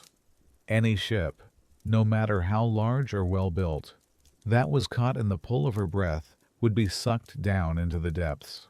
The mast would splinter, the hull would crack, and the entire ship, along with every member of its crew, would be drawn into the abyss, never to be seen again. Then, hours later, Charybdis would exhale. She would vomit forth the sea in a geyser of churning, frothing water. The wreckage of the ships she had swallowed, splintered planks of wood, shattered oars, and the ragged remains of sails would be spewed back up to the surface. A grim testament to the fate of those who had sailed too close. Like Scylla, Charybdis, too, was said to have once had a different form. The myths claim she was a daughter of the sea god Poseidon and the earth goddess Gaia. In her divine form, she was a naiad with an insatiable gluttony and a loyalty to her father. During a battle between Poseidon and Zeus, she aided her father by flooding the land with water to expand his domain. But Zeus, enraged by this act, struck her with his thunderbolt and transformed her into a monstrous bladder, chaining her to the seafloor and cursing her with an eternal, unquenchable thirst. Her 3 inhalations a day were a desperate, unending attempt to quench this divine thirst. The terror of Charybdis was in her impersonal, absolute power. Scylla was a predator. She took a tithe of 6 men, a terrible but calculated loss. Charybdis was annihilation. She did not select her victims. She took everything. She was the embodiment of the ocean's raw, uncaring power. A monster that did not hate you. A monster that did not even know you were there. She was simply a void, a hungry, breathing hole in the world, and to fall into her grasp was to be utterly erased from existence. For years, the twin terrors of Scylla and Charybdis ruled the strait, a deadly and infamous trap for all seafarers. And then came the great hero Odysseus on his long 10-year journey home from the Trojan War. He and his crew, weary from their travels and having already faced countless dangers, were guided to this perilous passage by the sorceress Circe. It was Circe who laid out the horrifying reality of the choice that lay before him. Imagine her voice, low and hypnotic, as she explains his fate. "Odysseus," she would say, "you will come to a place where 2 great cliffs rise from the sea. In one, there is a dark and misty cave where the monster Scylla dwells. She has 12 feet and 6 long necks, and on each neck is a dreadful head. She will snatch 6 of your men from your ship, 1 for each of her mouths." Then Circe would point to the other cliff. Beneath that one, the divine Charybdis swallows the black water. 3 times a day she spews it forth, and 3 times she sucks it down. If you are there when she inhales, not even the earth-shaker Poseidon could save you from destruction. Her advice was grim and pragmatic. It is far better, she concluded, to mourn 6 men than to lose them all, along with your ship. Steer your ship close to Scylla's cliff. Flee from Charybdis with all your might. Odysseus listened, his heart heavy in his chest. It was a choice between a certain horrific loss and the risk of complete annihilation. He was a king, a leader, responsible for the lives of every man on his ship. The thought of deliberately sacrificing 6 of his loyal companions, men who had fought beside him at Troy and endured so much on their journey home, was an agony to him. But he was also a strategist. He understood the terrible logic of Circe's advice. He could not risk his entire ship, his entire crew, on the chance of slipping past Charybdis unnoticed. The risk was too great. He kept this terrible knowledge to himself. He did not tell his crew about Scylla. He knew that if he did, they would be overcome by fear, drop their oars, and in their panic, they would surely drift into the waiting maw of Charybdis. He hardened his heart and made the terrible choice. He would sacrifice 6 to save the rest.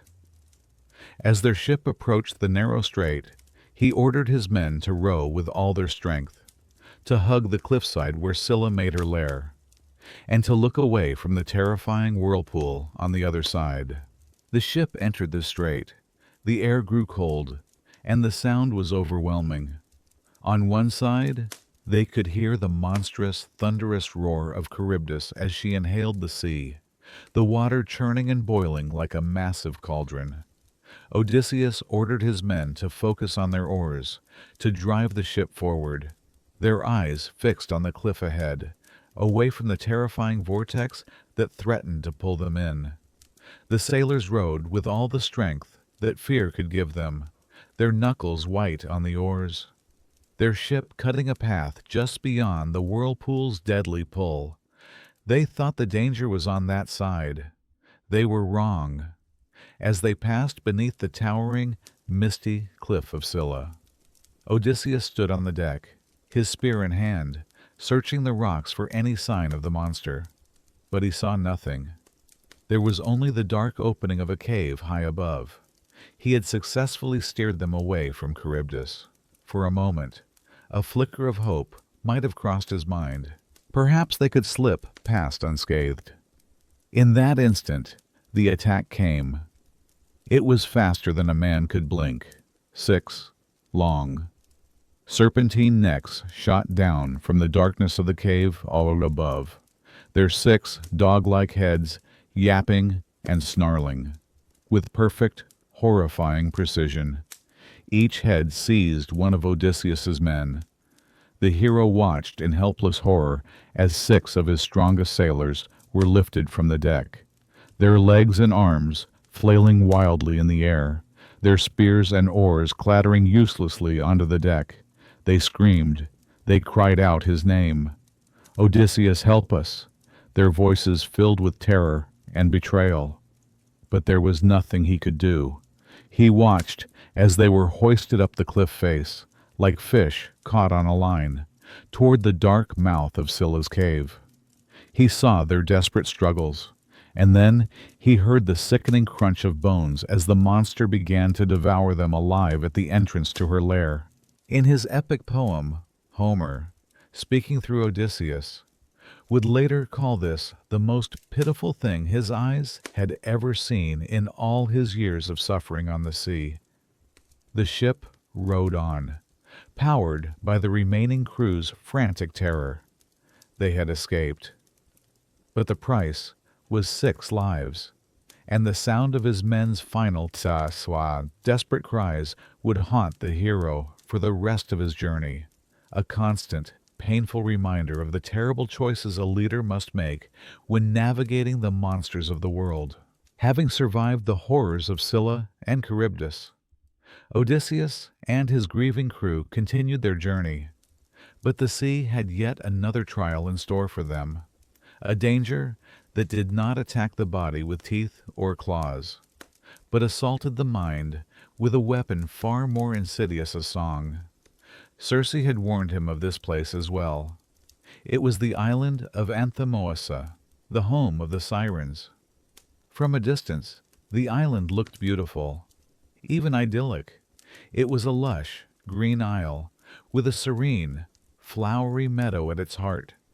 It seemed like a perfect place to rest, a paradise after the terrors they had endured.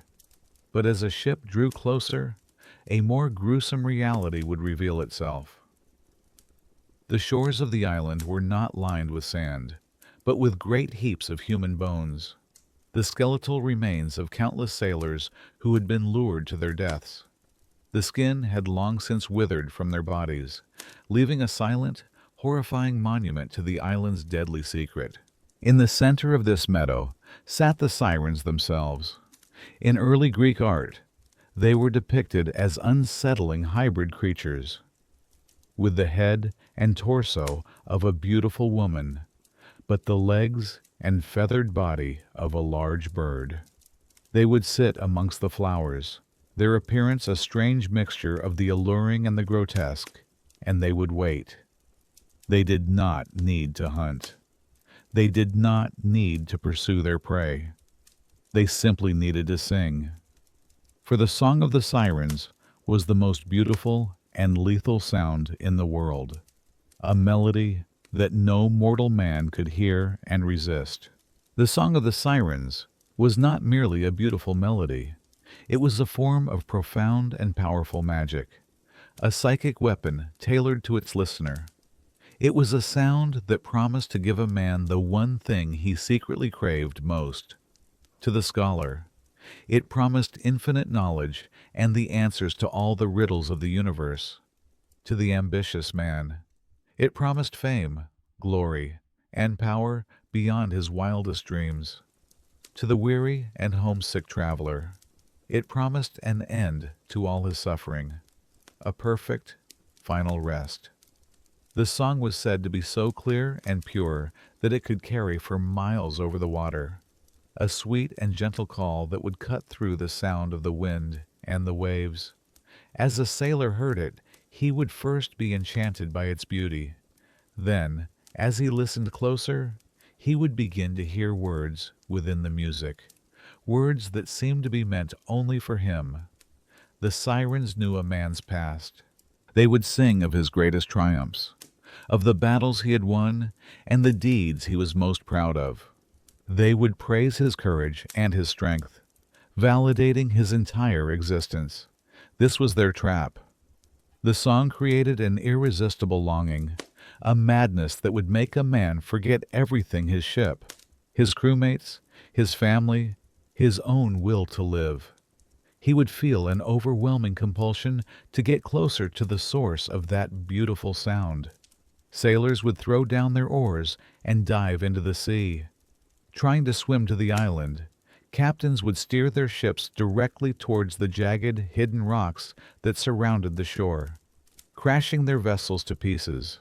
And those who managed to make it to the island would simply sit in the meadow, listening, utterly captivated, forgetting to eat or drink, until they wasted away and joined the piles of bones that littered the shore. The song was a promise of everything, but it delivered only oblivion. Odysseus, armed with Circe's grim warnings, was prepared for this psychological trial. He knew he could not allow his crew to hear the lethal melody, but his own nature, his defining characteristic, was an insatiable curiosity. He was the man who always needed to know more, to experience everything, even the dangers that others fled from. He longed to hear the song that had destroyed so many others. He wanted to be the one man to hear the sirens sing and live to tell the tale. He devised a clever plan to achieve both goals: the safety of his crew and the satisfaction of his own legendary curiosity. As their ship approached the flowery, bone-strewn island, Odysseus took a large cake of beeswax. He broke it into small pieces, and, one by one, he went to each of his sailors and carefully plugged their ears with the soft wax until they could hear nothing but the muffled sound of their own heartbeats. They were now deaf to the siren's call, safe from its enchanting power. Then he turned to his most trusted men, Eurylochus and Perimedes. He instructed them to tie him to the great mast at the center of the ship. They were to bind him tightly, with ropes around his hands, his feet, and his chest, so that he was completely immobilized. And he gave them one crucial order. "When I hear the song," he commanded, "I will beg you to release me. I will struggle, and I will command you with all my authority as your captain. You must ignore me.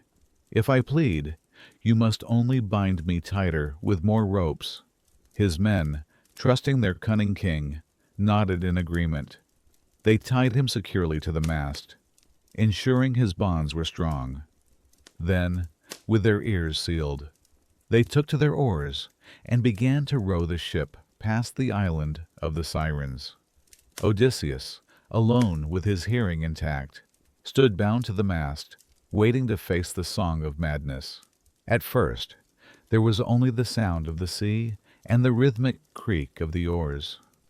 Then, a faint melody drifted across the water, a sound so pure and beautiful that it seemed to make the very air shimmer. As the ship drew closer, the voices of the two sirens rose in perfect harmony, and the song was no longer just a melody, it was made of words, and the words were meant for him. "Come hither, Odysseus, great glory of the Achaeans," they sang.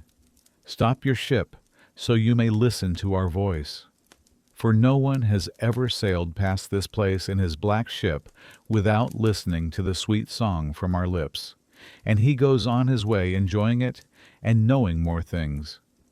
They sang of his victories at Troy, of his cleverness with the Trojan horse, of his cunning and his endurance. They sang of the secrets of the past and the future, promising to tell him everything that had happened on the wide earth, and everything that was yet to come. The song was an irresistible flood of praise and promise.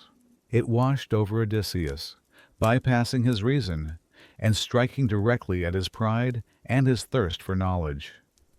A mad, desperate longing seized him.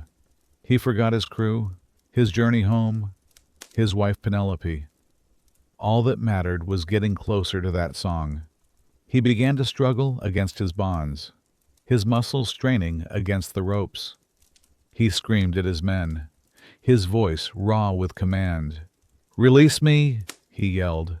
"Untie me now!" He used his eyes, his facial expressions, trying every way he knew to communicate his desperate need to be free. His crew, however, saw only the madness in his eyes. They could not hear the song, but they saw its terrible effect. True to their orders, Eurylochus and Perimedes simply stood up, and with grim determination, they wound even more rope around their struggling captain, binding him tighter to the mast until he could barely move at all. They then returned to their oars and rowed with all their might, their faces set, pulling the ship through the enchanted waters. Odysseus thrashed and yelled, his mind lost in the beautiful, maddening promises of the siren's song.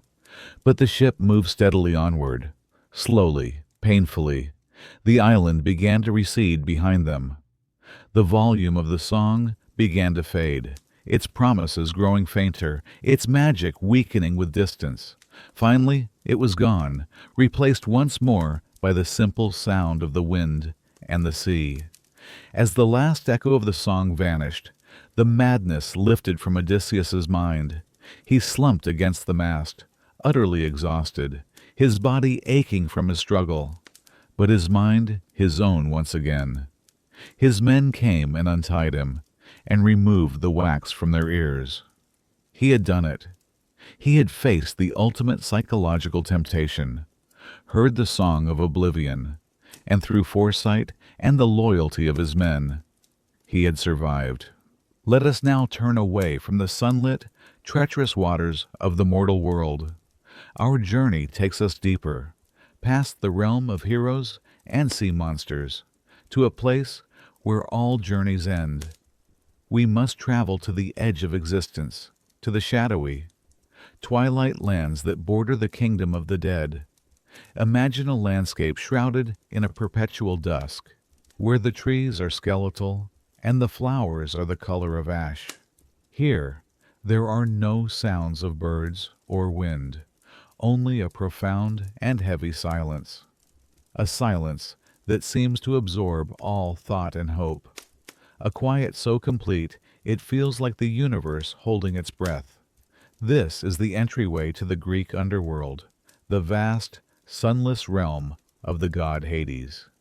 To reach it, a newly departed soul must first come to the banks of a great and gloomy river.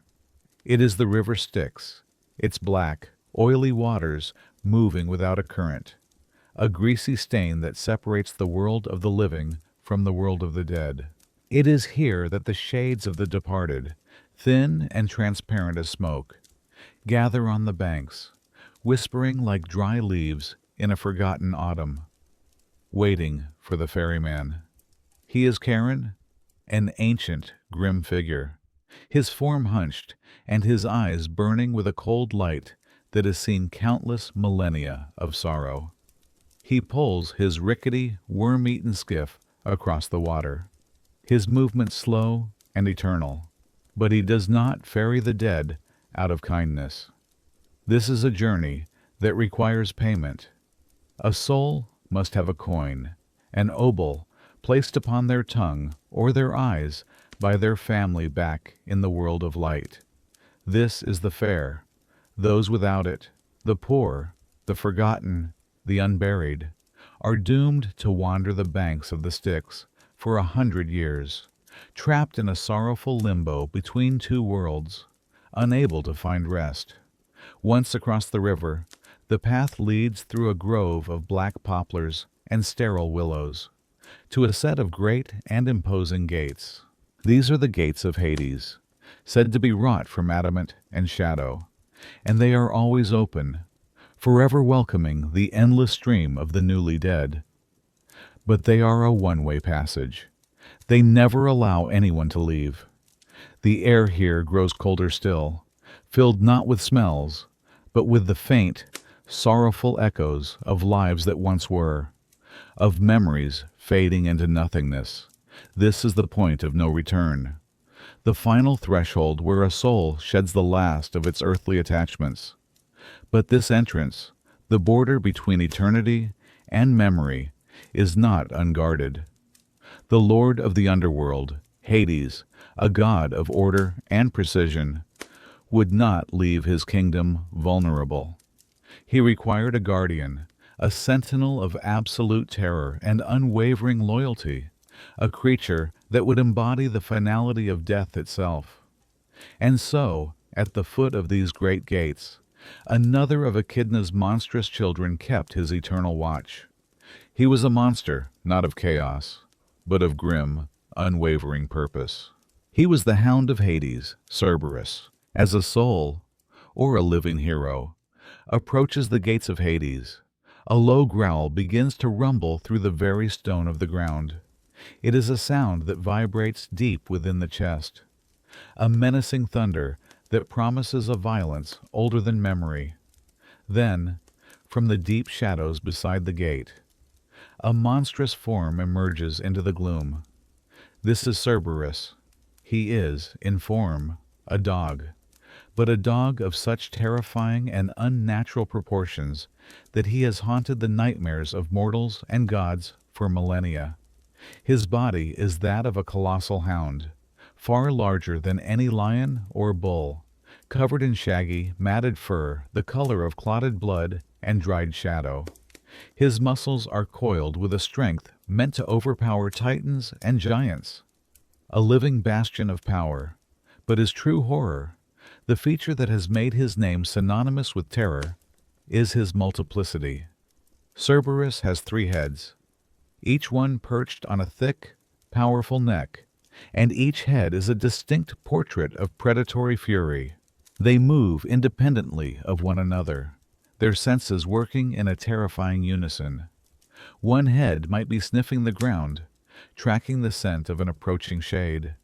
The second might be watching the path that leads from the world of the living, its eyes glowing with a cold, hellish light. The third might be staring into the dark depths of the realm it guards, ever vigilant. Their lips are permanently curled back in a deep, guttural snarl, revealing rows of immense, dagger-like fangs, from which a black, venomous saliva is said to drip, poisoning the very ground where it falls. And the monstrosity does not end there.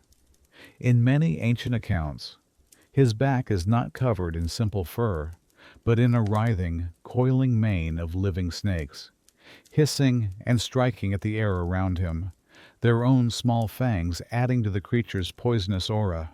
His tail, too, is not the tail of a dog. It is the long, scaly, muscular body of a great serpent, which whips back and forth, its own fanged head ready to strike at the heels of any who might dare to challenge his authority.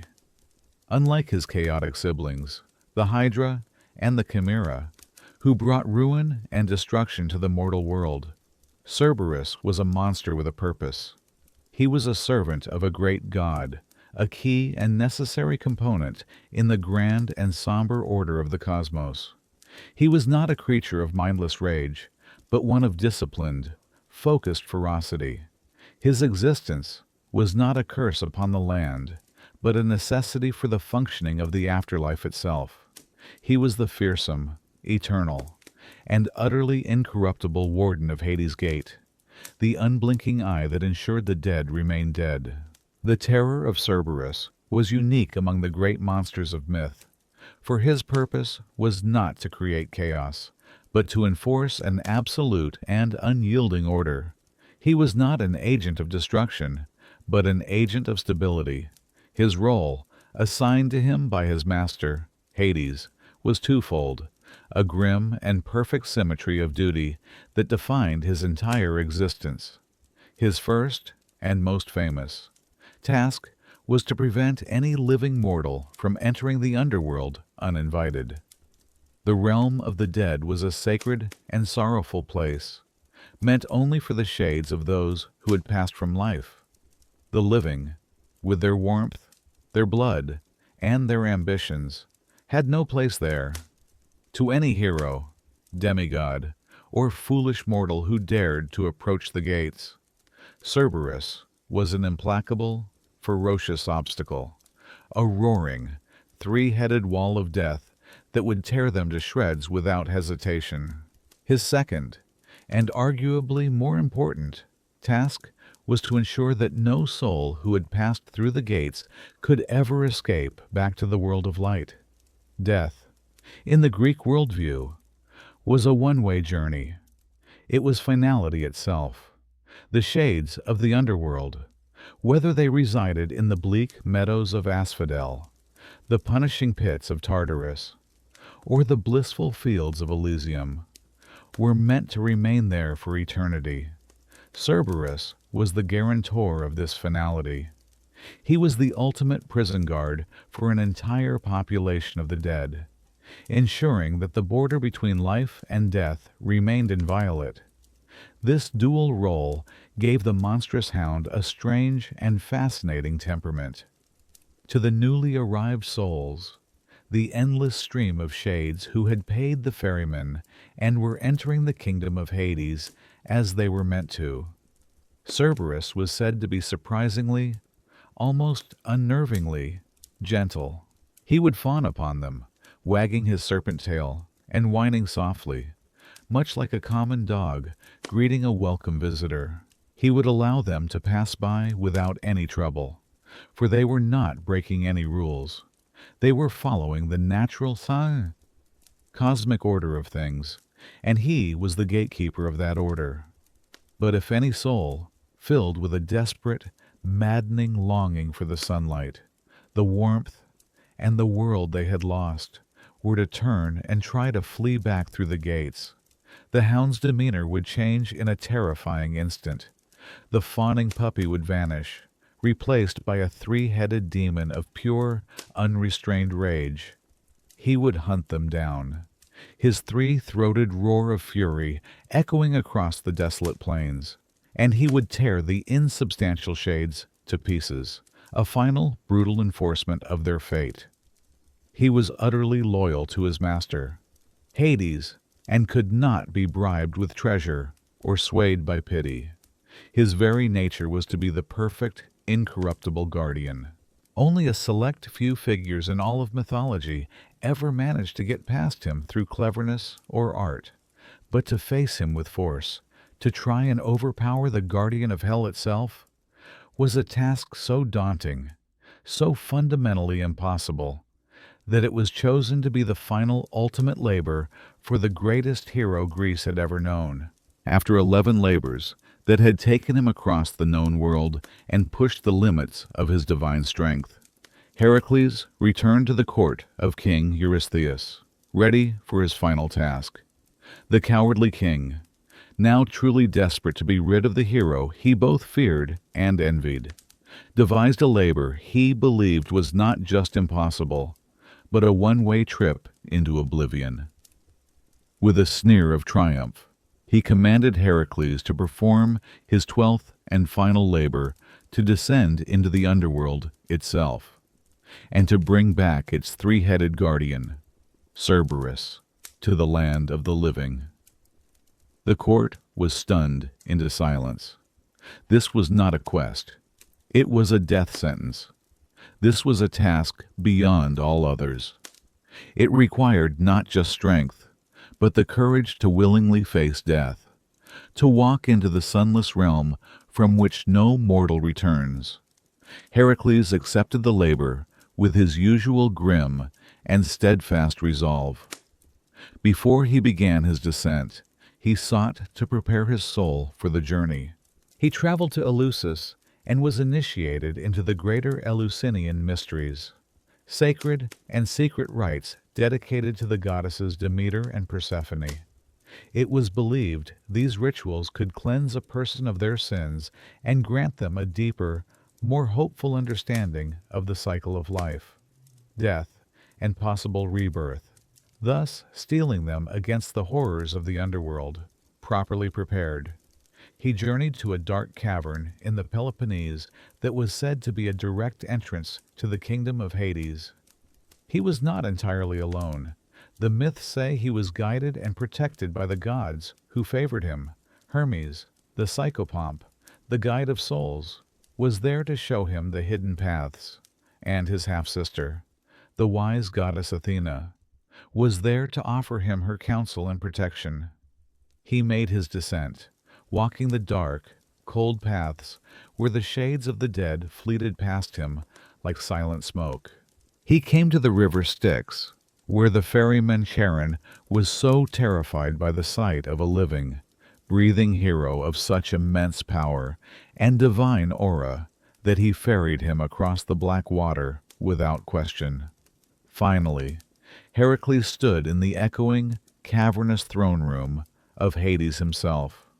He approached the grim lord of the dead, who sat upon his throne of polished obsidian, and his beautiful, sorrowful queen, Persephone. With great respect, Heracles stated his purpose. He did not come as a conqueror or a thief, but as a supplicant, a man bound by his labors and the will of the gods to complete his penance. Hades, the silent and stern god, listened without expression. He was not a god given to passion, but he possessed a cold respect for courage and order. He was impressed by the hero's audacity. He agreed to allow Heracles to try and take Cerberus. But he set one crucial, almost impossible condition. Heracles had to overpower the monstrous hound without the use of any weapons. He could not use his famous club, his sharp sword, or the venom-tipped arrows he carried in his quiver. He had to face the beast with nothing but his bare hands and his own inhuman strength. It was to be a pure contest of force. Hades was certain his undefeatable hound would tear the hero apart. Heracles, never one to shy away from a challenge of strength, agreed to the terms. With a silent nod from the god of the dead, he was led to the great gates of the underworld, where his final, almost terrifying opponent waited. Heracles approached the great gates of the underworld, his body a coiled spring of readiness, his mind focused and clear. He saw the great beast, Cerberus, lying in wait, its immense form rising from the shadows as he drew near.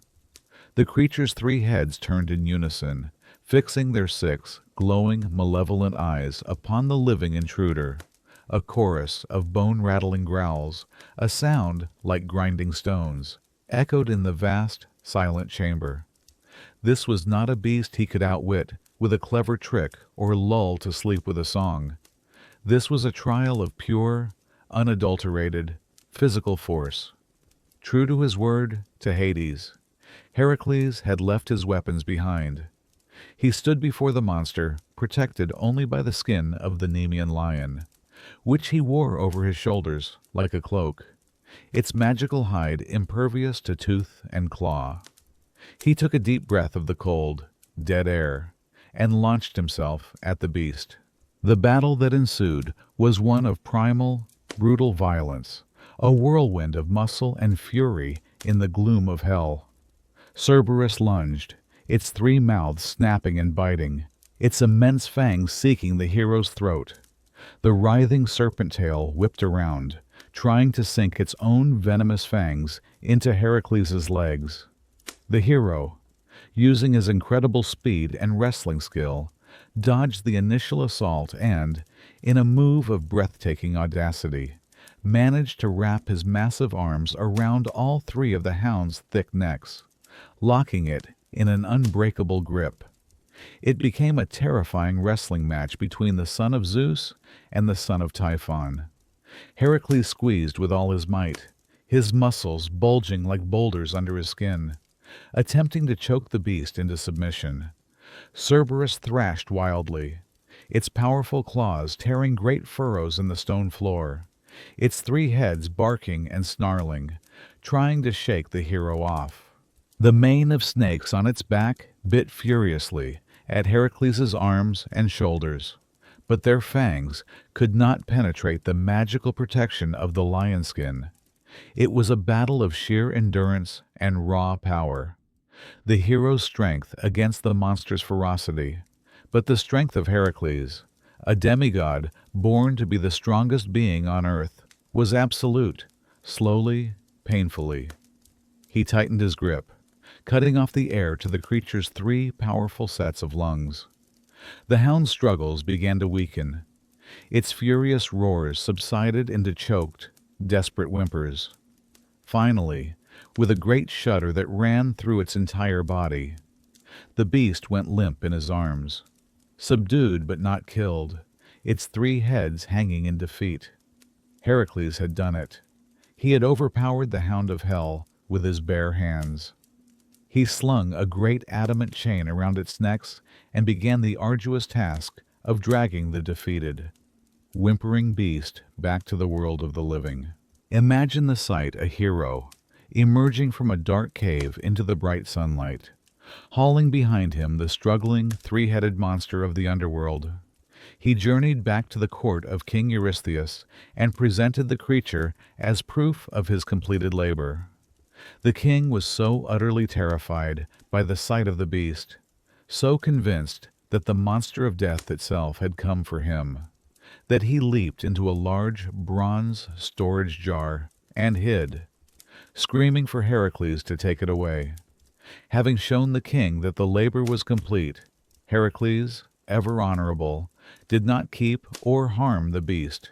He journeyed back to the underworld and, as promised, returned the chastened Cerberus to his master, Hades, the hound, perhaps with a new-found and grudging respect for the hero who had bested him, resumed his post at the gates. Heracles' 12th and final labor was complete. He had walked into the land of the dead, faced its guardian, and returned victorious. We have walked together through many kinds of darkness. We have navigated the cold, disorienting corridors of the labyrinth and stood before the tragic, lonely beast within. We have breathed the poisoned air of the Lernaean swamp and witnessed a monster that grew stronger from its own wounds. We have flown on a winged horse to face a creature of living fire, sailed through the narrow strait between a rock and a whirlpool, and heard the beautiful, deadly song that promised oblivion. We have even descended to the gates of the underworld and faced the loyal, three-headed hound who guards the dead. Each of these monsters was a terror in its own right, a legend carved from the fears of the ancient world. But they were all, in their own way, challenges within an established order. The Minotaur was a family secret, a localized shame to be hidden away. The Hydra and the Chimera were regional threats, mighty beasts to be sure, but ultimately just trials in the long saga of a hero's labors. Scylla, Charybdis, and the Sirens were deadly hazards, obstacles on a journey, and Cerberus, for all his terrifying power, was a servant of that order, a warden whose ferocity maintained the most sacred boundary of all. They were problems to be solved by heroes, who were themselves often the champions of the gods of Olympus. But what happens when a monster is born, not to test a hero, but to overthrow the king of the gods himself? What happens when its target is not a city, a kingdom, or a ship full of sailors, but the golden throne of Olympus? What happens when the earth itself, in a fit of rage and grief, gives birth to a creature designed to end the age of the gods and return the cosmos to a state of primordial chaos? To understand this final, greatest monster, we must go back in time, before the age of Heracles and Theseus, to the immediate aftermath of the great war between the gods and the Titans, the Titanomachy. Zeus and his Olympian siblings had been victorious. They had cast their father, Cronus, and the other Titans down from power, imprisoning them deep within the darkest pit of the underworld, a place called Tartarus. But in doing so, they had angered a being far older and more powerful than any Titan. They had angered their own grandmother, Gaia, the primal goddess of the earth. She was the mother of the Titans. They were her children, and Zeus had locked them away in the deepest part of her own body for ages. Her maternal grief and rage festered.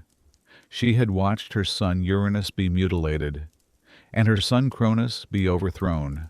Now, her other children were prisoners. Her anger finally boiled over. She would have vengeance. She would bring forth one last child, a final weapon born of her sorrow and her rage. She mated with Tartarus, the pit of darkness itself, and from this union of earth and abyss, she conceived the most terrible, most powerful, and most horrifying monster the world would ever know. He was not a beast to be locked in a swamp or a labyrinth. His purpose was to storm the heavens, and his name was Typhon. Gaia, the primordial earth, had endured too much. She had seen her first children, the Cyclopes and the 100-handers, imprisoned by their own father, Uranus. She had then watched as her Titan children, led by Cronus, overthrew him, only for Cronus himself to become a tyrant who swallowed his own offspring. And finally, she had witnessed the great Titanomachy, the cosmic war where her grandson, Zeus, defeated and overthrew the Titans. His own kin, Zeus, to secure his reign, had cast them down into the deepest, darkest pit of the underworld, a realm of punishment and shadow known as Tartarus. They were imprisoned deep within the body of Gaia herself, and their mother could feel their eternal torment. Her grief, which had simmered for ages, now hardened into an unquenchable rage. She decided that the new order of Olympus, this reign of her arrogant grandchildren, must end. She would bring forth one last child, a final weapon of vengeance. She turned to the abyss itself, to Tartarus, the great shadowy pit that was both a place and a primordial god. Their union was not one of love or creation, but of pure, focused rage. The earth mated with the darkness, and in a hidden cave, deep within the subterranean world, Gaia gestated her final, most terrible offspring. The birth of Typhon was not a quiet event. It was a cataclysm that shook the foundations of the world. Mountains trembled, the seas boiled and receded from the shores, and the sky itself seemed to darken in fear. He was born not as a helpless infant, but as a fully formed engine of destruction, a creature of immense size and power, his form a chaotic nightmare. He was the embodiment of every force that opposed order. He was volcanic fire, the fury of the earthquake, the destructive power of the hurricane, all given a single, monstrous consciousness. His first cry was not that of a child, but a challenge that echoed across the cosmos, a declaration of war that reached the golden halls of Mount Olympus. The gods heard it and felt a primal fear they had not known since their war against the Titans. This was not another regional monster to be dealt with by a demigod hero. This was a rival king. This was Gaia's chosen champion, born and bred for one purpose: to tear Zeus from his throne, to free the Titans from their prison, and to return the universe to the chaotic, untamed state that existed before the Olympians reigned. The brief peace that had settled over the cosmos was shattered. The age of heroes and their localized quests was, for a moment, irrelevant. A new divine war was about to begin. To gaze upon Typhon was to gaze upon madness itself. The ancient poets, especially Hesiod in his Theogony, struggled to find words to describe the sheer scale and horror of his form, a form that was a deliberate and profound violation of all natural law. He was a creature of such immense size that when he stood at his full height, his head was said to brush against the stars themselves. He was so vast that he could stand with one hand on the western horizon and the other on the eastern horizon, spanning the entire world. From his massive, man-like torso grew 100 heads. But these were not the heads of a man or a beast. They were the heads of terrifying, slithering dragons, or drakens. Each of these 100 heads had a flickering, black forked tongue, and from their eyes a blazing fire was said to pour forth whenever they blinked. And from these 100 mouths came a cacophony of terrifying sounds. At times they would speak in the language of the gods, a divine speech that was a mockery of the order he sought to destroy. At other times, they would produce a symphony of animalistic terror, the deep, furious roar of a bull, the savage growl of a lion, the sharp, piercing bark of a pack of hounds, and sometimes, most unsettlingly, the pitiful whimpering of puppies, a sound designed to confuse and disorient his foes. His own head, the one that towered above the others, was that of a man, but a man twisted by cosmic rage. His hair and beard were long and matted, constantly writhing as if stirred by an unseen wind, and from his eyes, like those of his dragon heads, blazed a constant, consuming fire. His hands were immense, each finger ending not in a nail, but in a long, sharp talon. From his waist down, his body was no longer human. In place of legs, he had the massive coiling bodies of 2 gigantic vipers. These great serpent coils, when they were unrolled, could reach as high as his own head, and they would hiss and strike with a sound that filled the air with dread. And as if this were not enough, great, feathered wings grew from his back, wings so vast that when he spread them, they could block out the sun, casting a shadow of doom over entire continents. He was a walking apocalypse.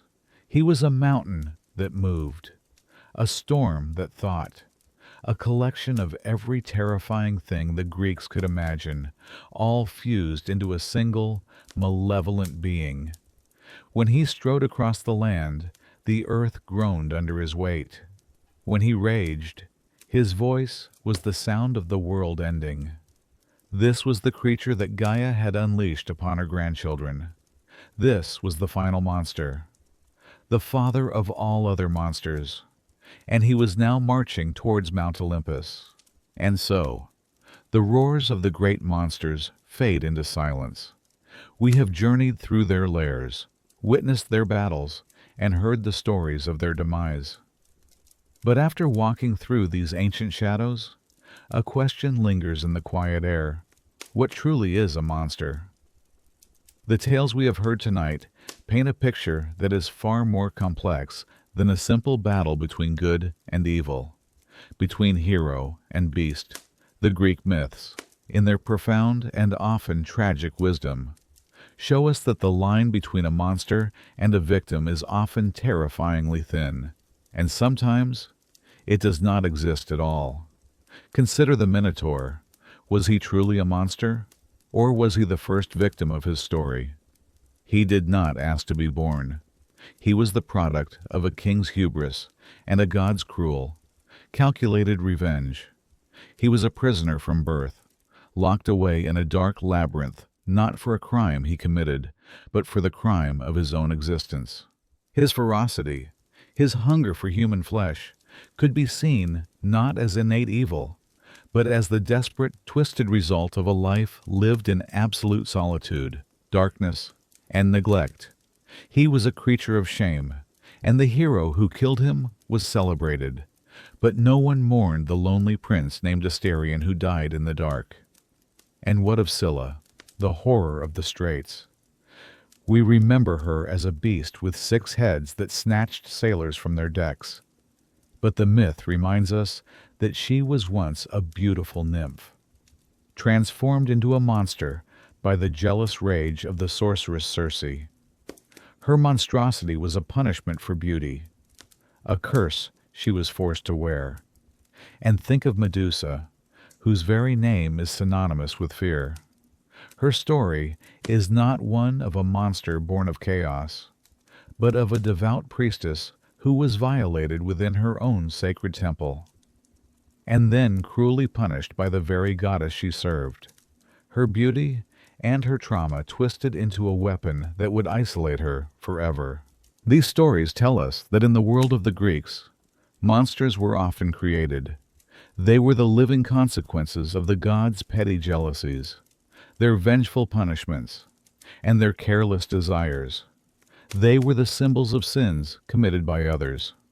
And so, when a hero arrives to slay the beast, we are left with a quiet, unsettling question: is he bringing justice? Or is he simply cleaning up the tragic mess left behind by a careless god? The monster, in these tales, is often not the cause of the problem, but the most tragic symptom of it. Beyond the tragic, personal stories of their creation, these monsters served another, deeper purpose in the Greek imagination. They were the personification of fear itself, specifically the fear of the unknown. The ancient Greek world, for all its philosophy, art, and burgeoning civilization, was still a small, fragile bubble of order in a vast and untamed world.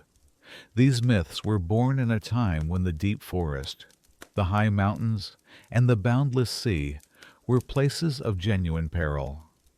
The chimera, with its lion's body and its fiery breath, was perhaps a way to understand and give form to the terrifying and unpredictable nature of volcanoes, which smoked and rumbled in the mountains of their world. Charybdis, the great whirlpool, was a clear and powerful metaphor for the real. Deadly currents and maelstroms that could swallow a ship without a trace. These creatures took the random, impersonal dangers of the natural world and gave them a face, a name, and a story. By doing so, they made the chaos comprehensible. It is easier to face a monster, however terrible, than it is to face a world that is simply, randomly, dangerous. Furthermore, the very existence of these monsters justified the existence of heroes. In the Greek worldview, civilization was a constant, ongoing struggle against the forces of chaos. The city, with its laws and its temples, was a bastion of order. The wilderness, with its monsters, was the ever-present threat of disorder. Heroes like Heracles, Theseus, and Bellerophon were therefore essential. Their labors were not just thrilling adventures. They were a necessary process of taming the world. Each monster they killed was another piece of the wilderness brought under control, another victory for the safety and security of human civilization. These terrifying creatures were the benchmarks against which heroism was measured. They were the ultimate tests of courage, strength, and intelligence. Without a Minotaur, the courage of Theseus has no stage. Without a Hydra, the teamwork and ingenuity of Heracles and Iolaus cannot shine. The monsters, in their own way, were just as important as the heroes. They were the darkness that was necessary to prove the power of the light. They are the sleeping giants of myth, reminders of a time when the world was a much larger, more mysterious, and far more frightening place. And so, our journey through the shadowy corners of the Greek imagination comes to a close. The great monsters, the titans of terror, have been vanquished. Let your mind drift now, and picture the world they left behind. Imagine the island of Crete, sleeping under the moon. Deep beneath the ruins of the palace of Knossos, the labyrinth still stands, a silent, empty puzzle of stone. Its corridors are cold and undisturbed. The desperate roar of its lonely prisoner long since faded into nothingness. There is only the soft whisper of wind moving through its passages, a quiet testament to a shame that has been laid to rest. Travel with your thoughts to the swamps of Lerna. The black water is still now, reflecting the stars above. The land is still scarred, but the air is no longer thick with poison.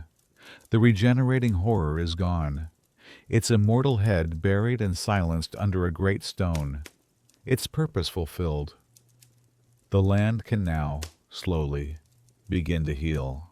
Think of the sun-baked mountains of Lycia, where the wind blows over the high cliffs where the chimera fell. The scorch marks on the rocks remain, but no fire rains down from the sky. The bleeding and the roaring have ceased, replaced by the natural wild, peaceful sounds of the mountain. Picture the narrow strait of Messina. The sea still churns, and the great whirlpool of Charybdis still breathes its slow, tidal rhythm, a reminder of nature's immense power. But on the opposite cliff, the cave of Scylla is quiet. The waves crash against the rocks below, but no monstrous heads dart down to snatch unsuspecting sailors from their decks. Her tragic watch is over, and on the flowery isle of Anthemoessa, the bones of forgotten men still lie bleached in the sun, but the air is empty of song. The deadly, beautiful melody that lured so many to their doom has vanished, leaving only the sound of the sea. Even the gates of the underworld are quieter now. The great hound Cerberus still stands his eternal guard, forever loyal, but his great cosmic challenge has been met and overcome by the son of Zeus. And far beneath the earth, under the smoldering peak of Mount Etna, the greatest monster of all, Typhon, still sleeps in his mountain prison. The soft tremors of the earth, the gentle plumes of smoke from the volcano's crater, are the only signs of his slumbering rage, a power contained, a chaos now bound by the order of the gods. The monsters are gone from the world, but they are not forgotten. They live on, immortalized as constellations in the night sky, and as warnings and wonders in the stories we tell in the dark.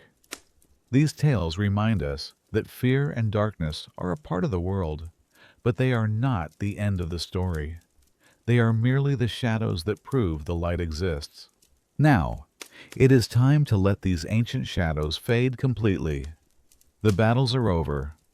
The heroes have returned home, and the monsters have retreated into the pages of myth. They cannot reach you here. You are safe, in the warmth and quiet of your own space, far from the reach of any curse or creature. The only sounds are the soft rhythm of your own breathing and the gentle hum of the world settling into sleep around you. Let the memory of the monster's roars, the hissing of the Hydra, and the bellowing of the Minotaur soften in your mind. Let them lose their terror and become a deep, ancient rhythm, a distant drumbeat that marks the passage from waking to dreaming. Let the image of the churning whirlpool of Charybdis become a gentle, swirling sensation that pulls you down, down, into a deep and peaceful slumber. The stories are finished. The world of myth falls silent. Close your eyes. Feel the weight of the day lift from your shoulders. There are no labyrinths to navigate, no songs to resist, no guardians to face. There is only the stillness of this moment and the promise of rest. The monsters of the ancient world are bound within these tales we have shared, safely contained in the past. They have been named, they have been understood, and now they can be let go. Allow the darkness behind your eyes to be a comfort, a quiet, empty space where no nightmares can find you. Sleep now. Let the earth cradle you gently, and let the silence of the lairs become the silence of your own peaceful mind. Let your thoughts drift like leaves on the calm waters of the Styx, ferried gently toward the land of dreams. Sleep well.